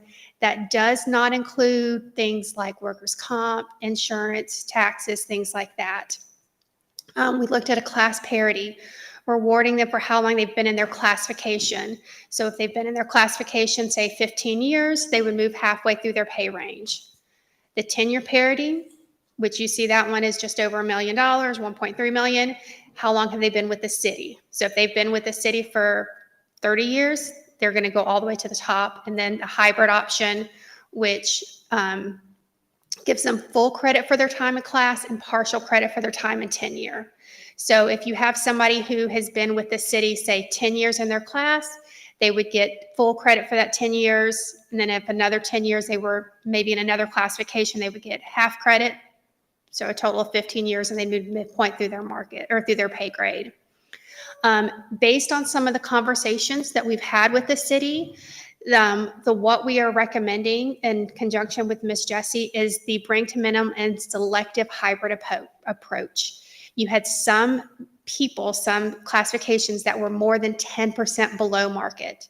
So the idea being taking those people who were more than 10% below market and putting them up with a selective hybrid approach. So they're going to get partial credit for their time with the city, full credit for their time in classification, and then the other individuals would just be brought up to the minimum if they are not currently within their new pay range. And you'll see two different numbers there. The first one is just a general number. Again, we don't include taxes. We don't include workers' comp, anything like that. So that's going to affect you. If we start at that $17 an hour, $302,000, it's going to affect 90 people and take about 2.4% of your payroll. If we go up to the $20 an hour, you can see that number jumps. The types of implementation, bring to minimum, and the types of parities, they stay the same. If we were to stick with that same implementation option, the bring to minimum with the selective hybrid approach, the general, which does not include taxes, doesn't include workers' comp, things like that, just over $1 million, it's going to affect 157 people because that minimum has jumped so much. The uncapped, that's going to include your salaries. Not your salary. It is going to include your salaries, but it's also going to include workers' comp, payroll taxes, things like that. That's going to bring you up to $1.4 million.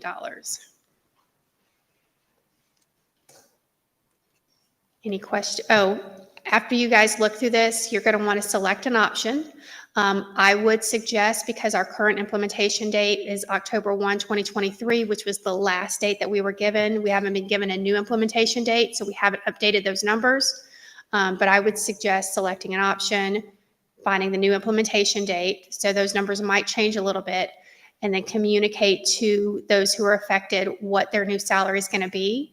We are more than happy. We can create a mail merge document that sends out letters individually to people, or that communication could come through the city. And then we'll submit our final written report to the city as well. Any questions? Thank you so much for your presentation and your patience this evening. We do have some questions. Councilmember Martin Rogers. Yes, and thank you so much for your presentation, but you talked about 32 employees. Do we know, like? 32 classifications. 32 classifications. Mhm. So would our public safety department fall in that classification? Not public safety for this. It was mainly public works. Okay, so. All right, so will we, I guess this question would be for Ms. Jessie. Would there be another classification study? Madam Mayor and members of council. Yes. Okay, it's blinking off and on, but good evening. Yes, ma'am. As a matter of fact, in Evergreen's contract, there is a provision for an extension, and the city manager already authorized us to be able to do that starting July 1. So we'll finish this up and then start with the remainder of the positions in the city July 1. Now, my other question for you is this. I know most organizations, I got Councilmember Butler, Councilmember Mitchell. Yep. all right, I know in some organizations, they offer a step. I know that in the field of education, teachers can see. Would this, the study that you did, in the field of teaching, teachers can see based upon your degree, based upon your years of service, in 5 years, if you have a master's degree, this is what you will be making. We went with an open range plan. Okay. We can do a step program. There are pros and cons to both. Typically in cities, you're going to see more often, you're going to see an open range plan. And so that allows you to move through based on with cost of livings, with merit raises, however this compensation philosophy for the city takes place, rather than giving a guaranteed raise at whatever year. But we can always look at a step plan if that's something you would like to look at.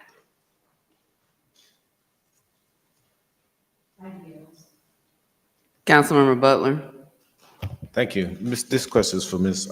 Jessie. Will this, if we choose the first option, will it solve the compression that we received or that happened when we raised the minimum wage initially? I'm having mic problems. Okay. I got Councilmember Mitchell and Councilmember Ziegler. It's better now. We will never be able to eliminate compression. We will be able to address it though. And as Kelly alluded to when she talked about the spread between some of the pay ranges, some of that is to address compression, meaning that for your supervisors and front level people, you build in enough, I think it was 4.5% in between those positions. Your question is really a good one because what has happened over the years, the city would provide pay increases and then that's it. Another 3 years would go by and then maybe they will do a COLA or what have you. So that contributes a lot to compression. But if we adopt a pay philosophy that says every year we will look at our pay to see if we're still in keeping with the market. You could do it on an annual basis, every 2 years, whatever you decide to do. So you continually review your pay ranges. So this addresses it, but it doesn't eliminate it. And I don't know if Kelly's experience. We can minimize it. It's never going to go away without being extremely expensive. We do have some clients who do the step plan and they say, okay, there's no overlap in positions. Those clients typically have a lot fewer employees than you guys do. And I'm going to be honest, it creates other financial issues for those organizations. We can minimize it, and we do want to minimize it, but if you have a supervisor who's been a supervisor for 5 years and their employee has been with the city for 30, there's going to be some compression. I mean, I'm sorry, I don't have a better answer. That does explain what you're saying is position and term determines what pay is, not just how long they've been with the city. Right. So you mentioned October 23rd. So are we looking at, what does that date, tell me what does that date mean again? So last summer when we were pulling all this information, we have to put in order to come up with a solution, especially if we're looking at tenure, what date you're going to implement. And so we were given 10/1/2023 as an estimated date for implementation. So that is my question then. So are you saying that we're going to go back and give people back pay? Well, what we could do is change that implementation, and I'm just making up a date, say June 1st. We'll put in a June 1st, and that'll readdress, and that'll automatically reconfigure all of their tenure time. My question is for the city manager. What have we looked at in terms of our budget trying to accommodate for this compression? Well, obviously, we're working under the Evergreen study because that's the only uniform way of approaching the compression issues. We're recommending that we go to $20 in option number 2. And there's a reason for that, because there's been a number of increases that have been made last year, promotions and these types of things, which have disjointed this $17 hour recommendation or discussion the council had before my arrival. So our recommendation is for option number 2. And so that's where we're at. Have we looked into the budget to see if it can accommodate? It looks like a $1.5 million. Is that an increase, or is that? Well, it's 1 million and 52 is what we were looking at. Okay, so so my understanding then, the uncapped part, is that different than the general? I thought this was just adding in the workers' comp and things at that point. So this is a different number. Yeah, it's all the roll-ups, right? Yeah, it's all the roll-ups, yeah. So what you guys would look at, what would hit you the most for your salaries is that 1.05, so 1,052,000 would be your salary. And then there's a general average portion that's going to go up because of things like workers' comp, financial, taxes, things like that. And so that'll roll into it. Is that the 1.45? That's an estimate. We don't have a way to give you the exact number. I don't know, Ms. Jessie, did they talk about any other caps? It depends on if all 157 positions are filled at the same time. That's what that number represents. But there is a number of vacancies that occur throughout the year.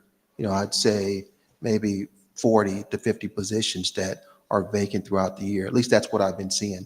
We've never been fully staffed. I guess when I look back the last couple of years, you've never had all positions filled here at the City of East Point. So this is just an estimate. Could be lower based on our spend. So my final question is, the final number will be somewhere around 1.45, not the 1.05. If all positions are filled, yes. Thank you. Councilmember Mitchell. Yes, thank you for your presentation. I kind of had the same question. So this first column here, is that the amount of money needed to fulfill the the $20 per hour? Like, I mean, the first column there, that, Where it says under bring to minimum or under the I'm implementation? sorry, the total salary only cost. Total salary only cost. Yeah, so that would be if you went straight bring to minimum or straight class parity and didn't do the selective implementation option that we worked with Ms. Jessie on. So for instance, if you just said, hey, I'm just going to do the hybrid approach for everybody to give everybody 10-year credit, that total would be just over $2 million. But based on the numbers that we've worked over with Ms. Jessie, some people who were closer to where they needed to be in the market, they're going to just stick with the bring to minimum. So we're just going to basically get them into their new range and then let them move through. Those that were more than 10% behind market, they're going to get that bigger jump, that hybrid jump. And so that's where under the implementation option that cost comes in. Yeah, I'm totally for a $20 per hour. Oh, yeah. So this one is for the $20 an hour one. Yes, I'm totally for that. So, and let me see if I have this correct. This was done amongst all the employees or just employees who made a certain percentage less than the Just market? 32 classifications that were considered your lower paid employees. And that's what the number of employees adjusted, that's what that reflects? That's going to be, the number of employees who will get some sort of adjustment. Yes, sir. Okay, thank you. Hi, thank you so much for your presentation. I have a couple questions for you. And just for my own education, how long does it take to do a compression study? That's a great question, and it really depends. Typically, it takes about 4 to 6 months. And what we're doing is, so for the entire process, we collected a ton of information from the city. Ms. Iris probably got tired of getting my emails, but we went through and we looked at what is called an assessment of current conditions. And, that's where we looked at, just because the employee says there's compression, is there really data to back it up? Yes, there was. So we're looking at things like that. Then we actually came in and we met with your employees. We collected job descriptions. Your employees completed something called a JAT, or a job assessment tool. So then when we went to those peer groups, we didn't just say, hey, what do you pay a landscaper, right? And let's do a comparison. We actually said, what are your landscapers doing and compared to what East Point's are doing? And we did a comparison based on duties as well. So that in and of itself can be dependent on how quickly your peer groups are supplying information, whether or not we have to do a public records request, something like that. Then our data analyst will put that information in, that data in. Everything is adjusted for cost of living as well. And then we go through and we compare that with the classification study. So it can be a lengthy process, but we do have some great people who have their hands in it, who are economists, business majors, data analysts, people with law degrees, all of them looking at it.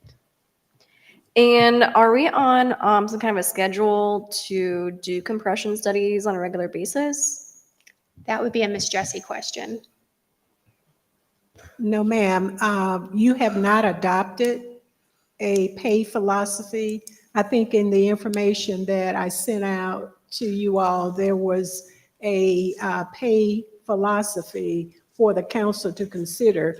So you're not just deciding tonight on whether you want to pay $20 an hour or $17 an hour for the lower paid employees. It's really a plan that you will adopt so that we don't find ourselves back here next year. You would have already set out how you want to address pay and when you want to address it. So as I think Councilmember Butler asked about budget, you would already know what you want to do during the annual budgets. Thank you for your expertise on that. So, for me, I feel like the vacancies are crippling our city. We have a lot of vacancies, and I think the best way to support our directors and the best way to support our staff is to set them up for success in paying our staff so that they want to be here and they want to stay here. I would be more than willing to pay as much as possible so that we're not in the same position as we are now, because we have a ton of vacancies and it's just crippling. I heard that this is really kind of focused on public works, and I know that we all want to see the litter picked up and the grass cut and stuff, but none of that can happen until we have the people there and we can support Mr. Reeves and things like that. And I think this is the best way we can do that. Thank you.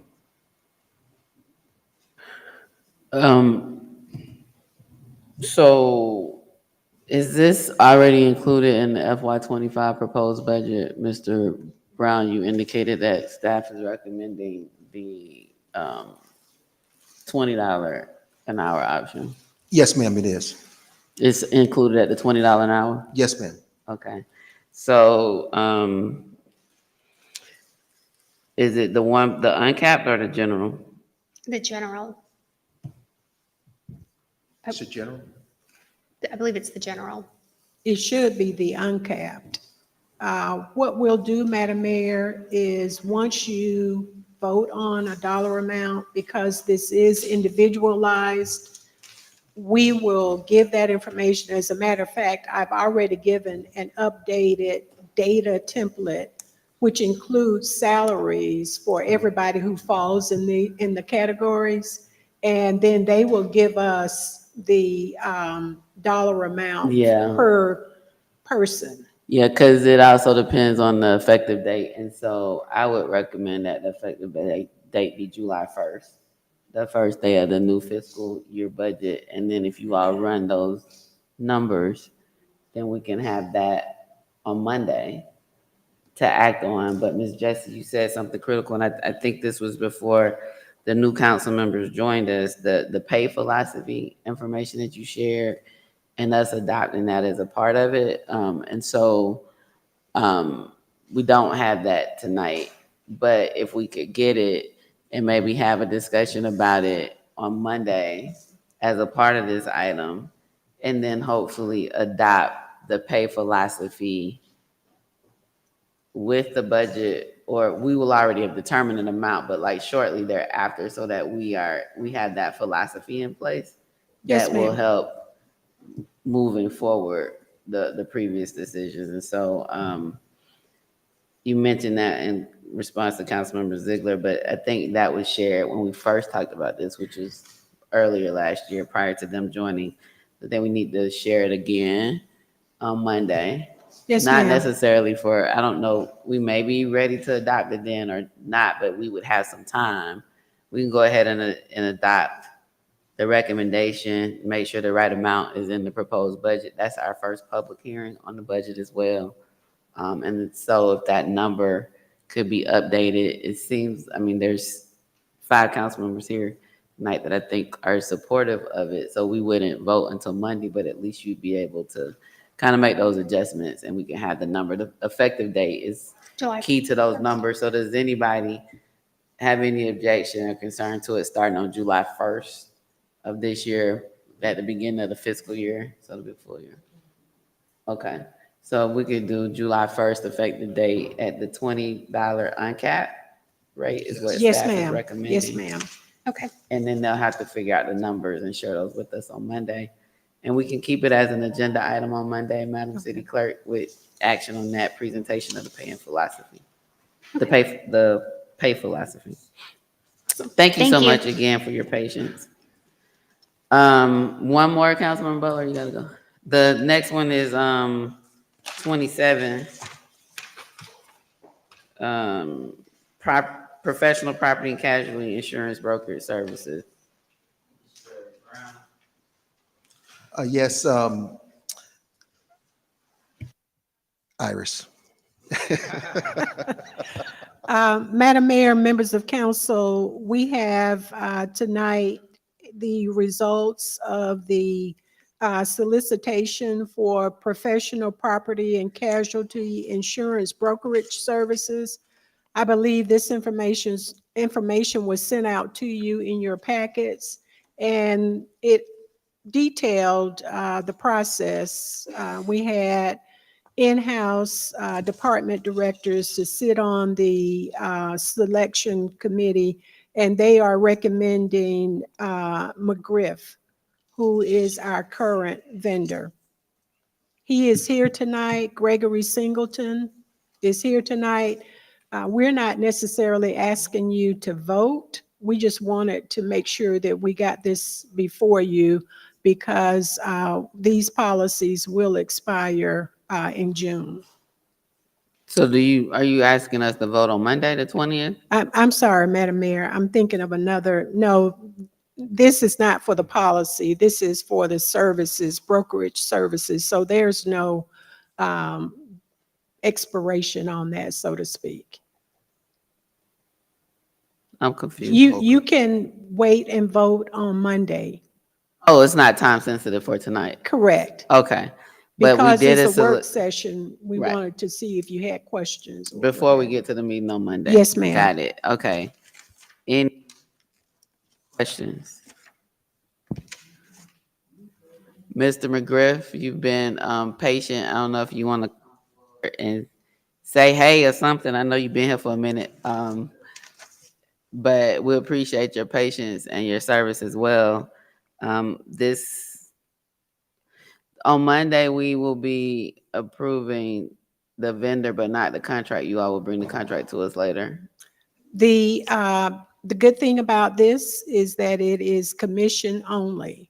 So we do not have a monetary value for his services. Right, but no, generally, like once you all do the solicitation, you make a recommendation, we select the vendor, and then Yes. y'all work out the terms of the agreement, and then you bring that back to us for Yes, us ma'am. to sign, even though it's commission only. So on Monday, we be approving the vendor and authorizing you all to negotiate with them to bring back the contract. Is that- Yes, ma'am. Okay. Good evening. Press the button for me.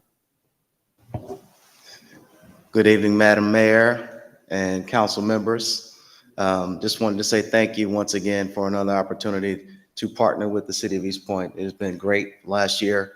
Looking forward to some exciting things and, just can't wait to get started again. All right, well, thank you so much. Does anybody object to this going on consent? Again, it's just selecting the vendor. The contract will come back to us later. Okay. You got questions? Okay. Well, we'll have questions on Monday, sir. Put this on the agenda, Madam City Clerk. Okay.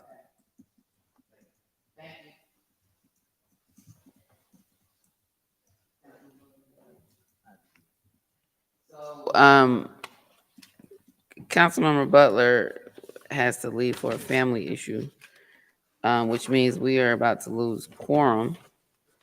So we have a couple options. Some of these can go to Monday for discussions or update. The action items that were needed. So item number, I'll go back to the previous agenda items by council members. I'm gonna go through the ones from staff. We can put is the ordinance drafted for item number 15, Madam Attorney Wiggins? Yes. Yeah, I definitely need to look at it though, because I don't know I'll talk to you all about the community meeting. I was in DC with my daughter, but I would love to hear what the community had to say. But that has to go on the agenda because it's an ordinance. Item number 16 is already going on consent. Item number 17, we do need to hear from staff because we need to make a decision as to whether we are going to approve the vendor or move or re-solicit. So that's 17 agenda. Landscape maintenance vendor agreement. This needs to go on the agenda, especially understanding the importance of landscaping as it relates to safety, beautification, and now tourism. Items 19 through 25 26 are on consent. Item 27 is on the agenda. Item 28, 29, and 30 are on consent. Item 31 is on the June work session. Item 32 is on the agenda. Council discussion and possible action on Rule 75, public safety or retirement. I don't see, The chief, he's back in the no, other. not the chief. Is Ms. Cagle gonna be here about that as well? So she said she would come if necessary, but she did, we're gonna vote on packet, but she said if it's necessary. Is she here tonight? No, she's not. Press the mic for me, chief. Really quickly on this one, this is a recommendation for a change for increasing pension benefits for police, is it police and fire? It's police and fire, yes. Did she provide us the information? All right, yes, she did. And I can, if you want me to, I can quickly, very quickly, I know everybody think he has a family emergency, but I can quickly explain to you what it is. Okay. So quickly, what it is the rule of 75 is if you're 50 with 25 years of experience, if you equal 75 in any kind of combination thereof, you can retire. Right now, our current retirement is 55 minimum. If you retire before then, it's a penalty. The accrual rate is 1.7%. This accrual rate will give you 3%, which is equal to 75 as well. The pension right now is funded about 97%. The pension board is on agreement with this move, and they said based on our calculations, this is the best time to do it, and there's no additional contributions, and that's the biggest thing. So we don't pay any more money, but you all get higher benefits. Correct. So, you said she sent us the stuff by email? She sent a book or by email, I'm sorry.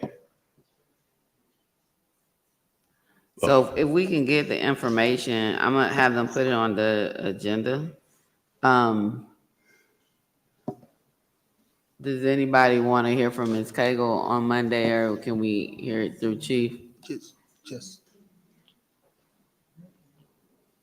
Why don't we just get the information, Keisha, just get it to the council that way. Yes. Is it time sensitive? No, ma'am. Oh. We can wait next month. Monday is fine. No, when I say time sensitive, I mean, can it go on next month, on June work session, or do we need to address it in May? So the actual start date would be July 1st, so I think it can go in June's work session. That's where the day of that we're trying to do it in terms of when it would start, it would be July 1st. Okay, so what we'll do is place it on the agenda for Monday, get clarification around when we have time to approve. If council doesn't have any questions, we'll see if we can do it on Monday.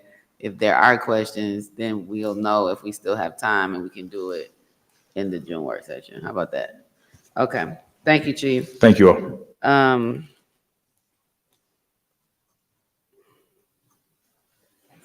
Economic Development 10-year plan. This has to go on the agenda. Yeah. This is just approval of the vendor. It wouldn't be the contract, but they got an amount on here. So that's agenda. Granicus. I'm very concerned about Granicus, but this will go on the agenda. Granicus had our short-term. Didn't Granicus have a short-term rental? Ms. Smith? Was Granicus the company for the short-term rental? Okay. And then Councilmember Martin Rogers, housing for police officers. Oh, he's not presenting tonight. We'll get that on Monday. You want this on June work session? No, he's going to present on Monday. I just have a question. I'll ask on Monday. In his update on policing? Yes. Okay, but where do you want the agenda item to go? You have it separate as a separate agenda item, so June work session. I could put it on a work session. All right, 36 June work session. Let's go back quickly to The previous agenda items, priority-based budgeting was on the agenda in 2016, and staff indicated that fiscal year 2017, we would start with priority-based budgeting. So I've asked for a copy of the 2017 budget, but we definitely need to be looking at such a dated previous agenda item with, and I don't recall whether or not fiscal year 2017 was actually priority based. This can go on June work session, but that's why it's here. Open Gov update as it relates to providing information on our city website, having an online dashboard for information for open government, not just about credit card statements, but like the city operations as a whole. And this was last presented, it was presented twice last year. In December, there was discussion about Open Gov and implementation. I know we've had changes in the IT department, but I'm hopeful that we are still making headway around this to address as an organization the commitment that has been made around providing information to be more accessible to our community. And so I put this here. This is a previous agenda item. It can go to June work session, but I'm hopeful that you all, the IT department is still working on it. Chief, can you, is he still here? Monday, we can do an update on policing to get our monthly update as a part of presentation. Madam City Clerk. Bank-owned housing, Councilmember Shropshire, June work session. Okay, so that's that one. That's June 10th, Mayor, right? June 10th work session? I just say June work session, but yeah, I think the date is June 10th. Okay. Street topper on Headland and Low, June work session. Okay, update on fire stations 3 and 5. Councilmember Martin Rogers, you want that a June work session or a presentation for Monday? We need to discuss. What do we need to discuss on the fire station update? They either happening or they not. Yeah, we haven't heard anything. But that's a presentation. Okay, that's fine. So that's going to be May 20th? So on May 20th, we want the public hearing for the budget will be the budget presentation. Right. So they'll do the presentation as a part of the budget. Yeah, we can. Yeah. Madam Mayor, can I ask a question? Uh-huh. Was tonight advertised as one of the, okay. No, the public hearing for the, you talking about for the budget? Yes. No, it's May 20th and June 2nd. June 3rd. I mean, June 3rd. Yeah, the first Monday in June. And that's gonna be the 2 hearings we need? Mm-hmm. Yeah, they've been advertised for May 20th and June 3rd. Public Arts Commission, did we get applications? They received some, not all. And So we need to open it up again. Oh, it's still open? Okay, did we change the due date? It was April 30th. Yeah, we got to appoint 9 people, so we need more than 4 applicants. And then we can work with communication on promoting it. All right, so then we could check that off. We'll put it on June work session and just see where we are. But if we could extend that date. Council committee chairs, that needs to be a decision by council. I don't know if you all want to briefly talk about it tonight or talk about it on Monday, but Monday as an agenda item. Yeah, he has to go. Monday agenda. I think that covers everything. Oh, the one I didn't do was the fiscal year 2025 budget presentation. I mean, is that different from what has been provided to the community in the budget open houses? No, I mean, there's been some adjustments to the actual PowerPoint, but it's been pretty consistent with what we've. So what we can do is, as we do with all public hearings, we open it up for a brief overview of whatever the item is, so you all can do the presentation then, and we can go into have people come speak up for and against. It can combine that. So Madam City Clerk. Yeah, it's, no, well, yeah, the public hearing will take care of that, and then if whatever action based on that. Did I cover everything? All righty. Thank you all so much. Have a good evening.